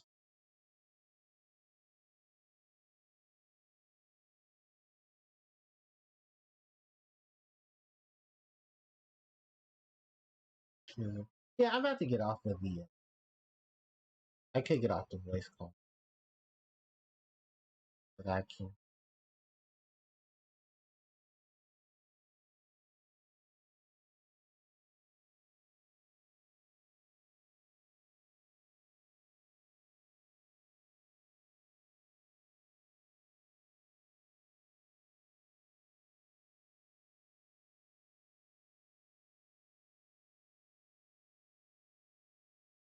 I don't know, integrate all the stuff.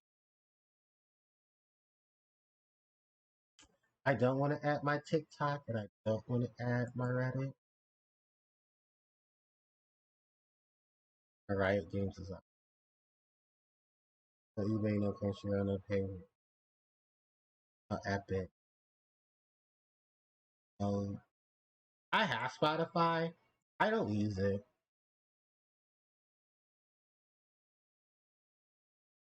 Yeah, no active gifting.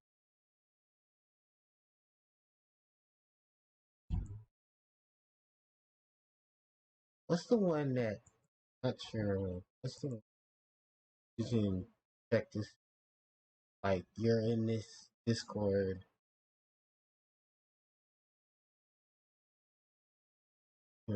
because of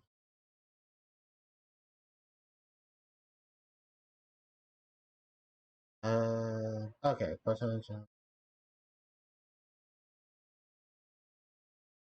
Oh, Vix and maybe. I have, because I do have subscriptions to Vic and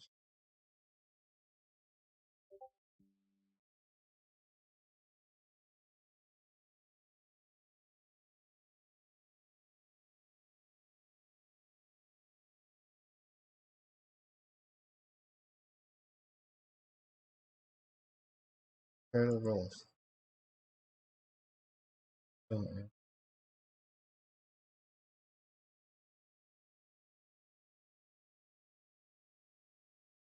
Oh, there's a promote this. Awesome. Oh, well, wait. I think I have to stay as a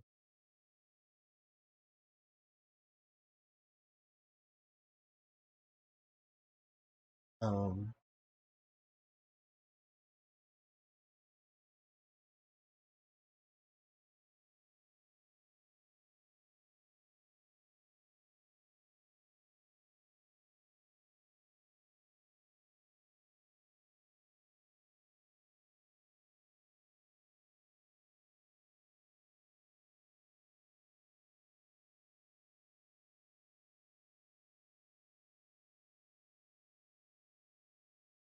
Yeah, but I think because I'm not a, I don't know how long my subscription to Vikram is gonna be.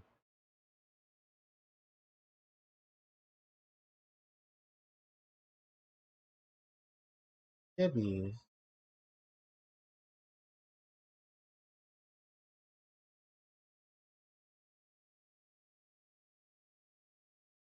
Welcome to Chip.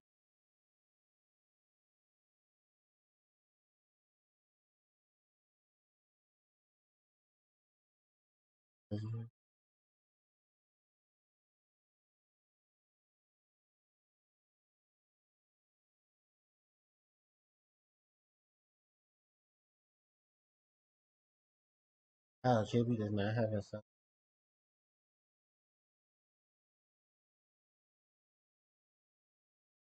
I mean, that's under.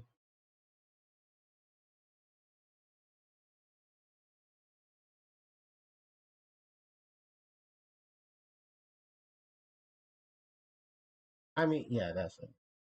You don't know. There may be some children. I don't know, because lewd. Well, I mean, not lewd. Not accidental lewd. Free spirited. Not new.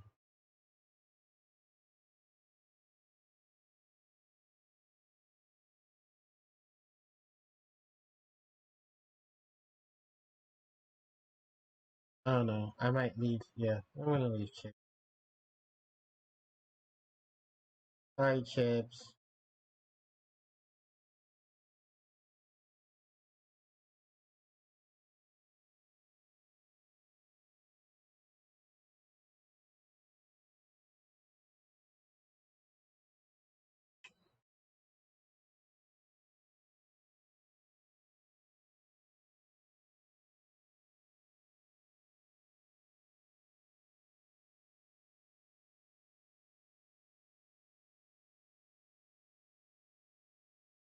Oh, they're still watching the movie.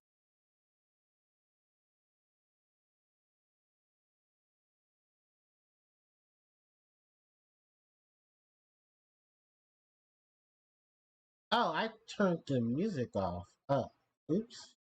I'm sorry, because I wanted to.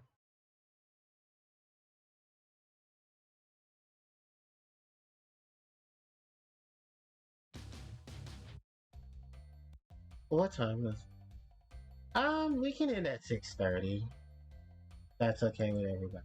I'll win it. Oh, your stream was interrupted. Trying to reconnect. Okay, it's reconnected. Sorry about that, guys. I think because I've been moving all over the fucking place that my damn computer went to reconnect. I'm probably gonna end uh se- at 6:30 since I do have to go to work and I have to finish and pack stuff. Uh,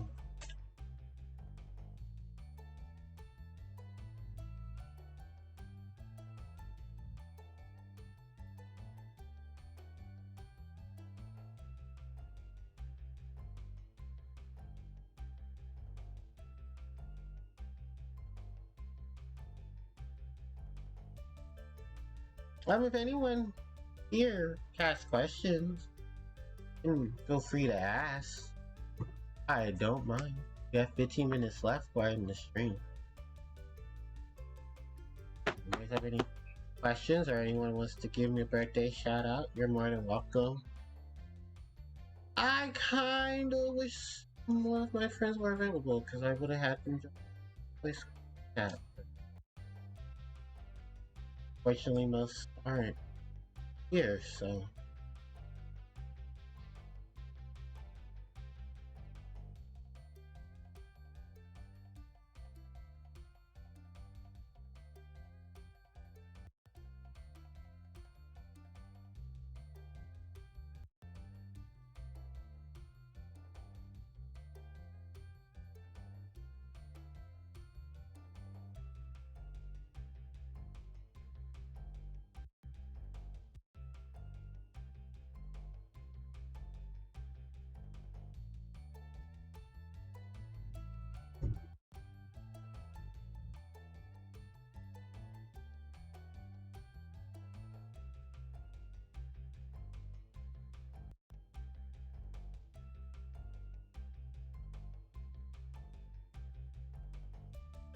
Oh my god, why is it disconnecting? Oh, maybe I think it is just time to go ahead and end the stream. Yeah, so I'm having some disconnection issues. I don't know exactly what's going on, but I think, guys, it's time for me to go ahead and end the stream. So, with that said, ladies and gentlemen, thank you guys for joining me on my birthday. I really appreciate it. Um, I talked for like 4 hours. Probably not all those 4 hours, but I at least talked. So, it's a good thing. When I will have a regular schedule for my return back to streaming, I will let you guys know. Um, which is probably going to be a while. I do appreciate everyone for coming. Thanks to everyone for helping spend some time with me on my birthday. I really appreciate it. If you guys would like to catch more of my content, you can catch me here on YouTube at youtube.com/HarpiePlayerJoe. Um, if you guys would also like to catch the VODs, where I'm definitely going to post this, you can hit the link here under Archive, and it will send you to the Archive channel, Harpie Player Joe's Twitch VODs, where you can watch my Twitch VODs.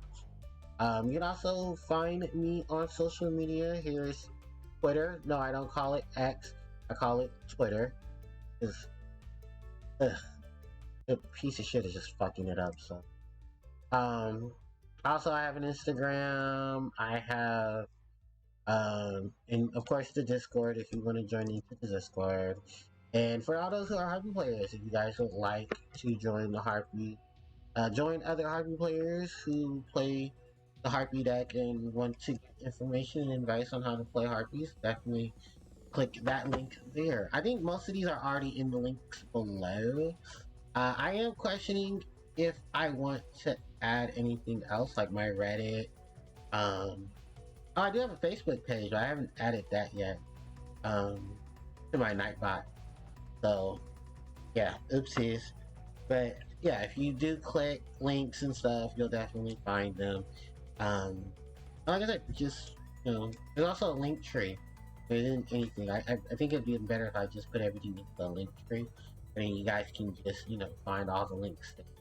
So the archive channel, um, the different social media groups, stuff like that. You definitely check all of those. But with that said and done, thank you everyone for coming and watching. I'm sorry there's a lot of issues that's going on. It might be because of the storm that's supposed to be coming. We have Hurricane Hillary coming soon to somewhere, sometime. Meh, I don't know, but yeah, that might be part of the reason why some people's internets and stuff are just having horrendous things. And crazy enough, because California rarely ever gets hit with was it a hurricane? Let alone, I mean, the most people will probably get hit is earthquakes. So it's surprising that a hurricane storm could potentially hit us. But don't worry, I will be fine. Heavy rain and stuff like that. We can manage. But if anything, I'll keep you guys up to date and posted on things going on. So definitely check me out on Instagram and definitely check me out on Twitter. With that said and done, thanks everyone for watching. I hope you guys enjoy the rest of your day. And I'm gonna go enjoy the rest of my birthday. So thanks everybody. HK signing out.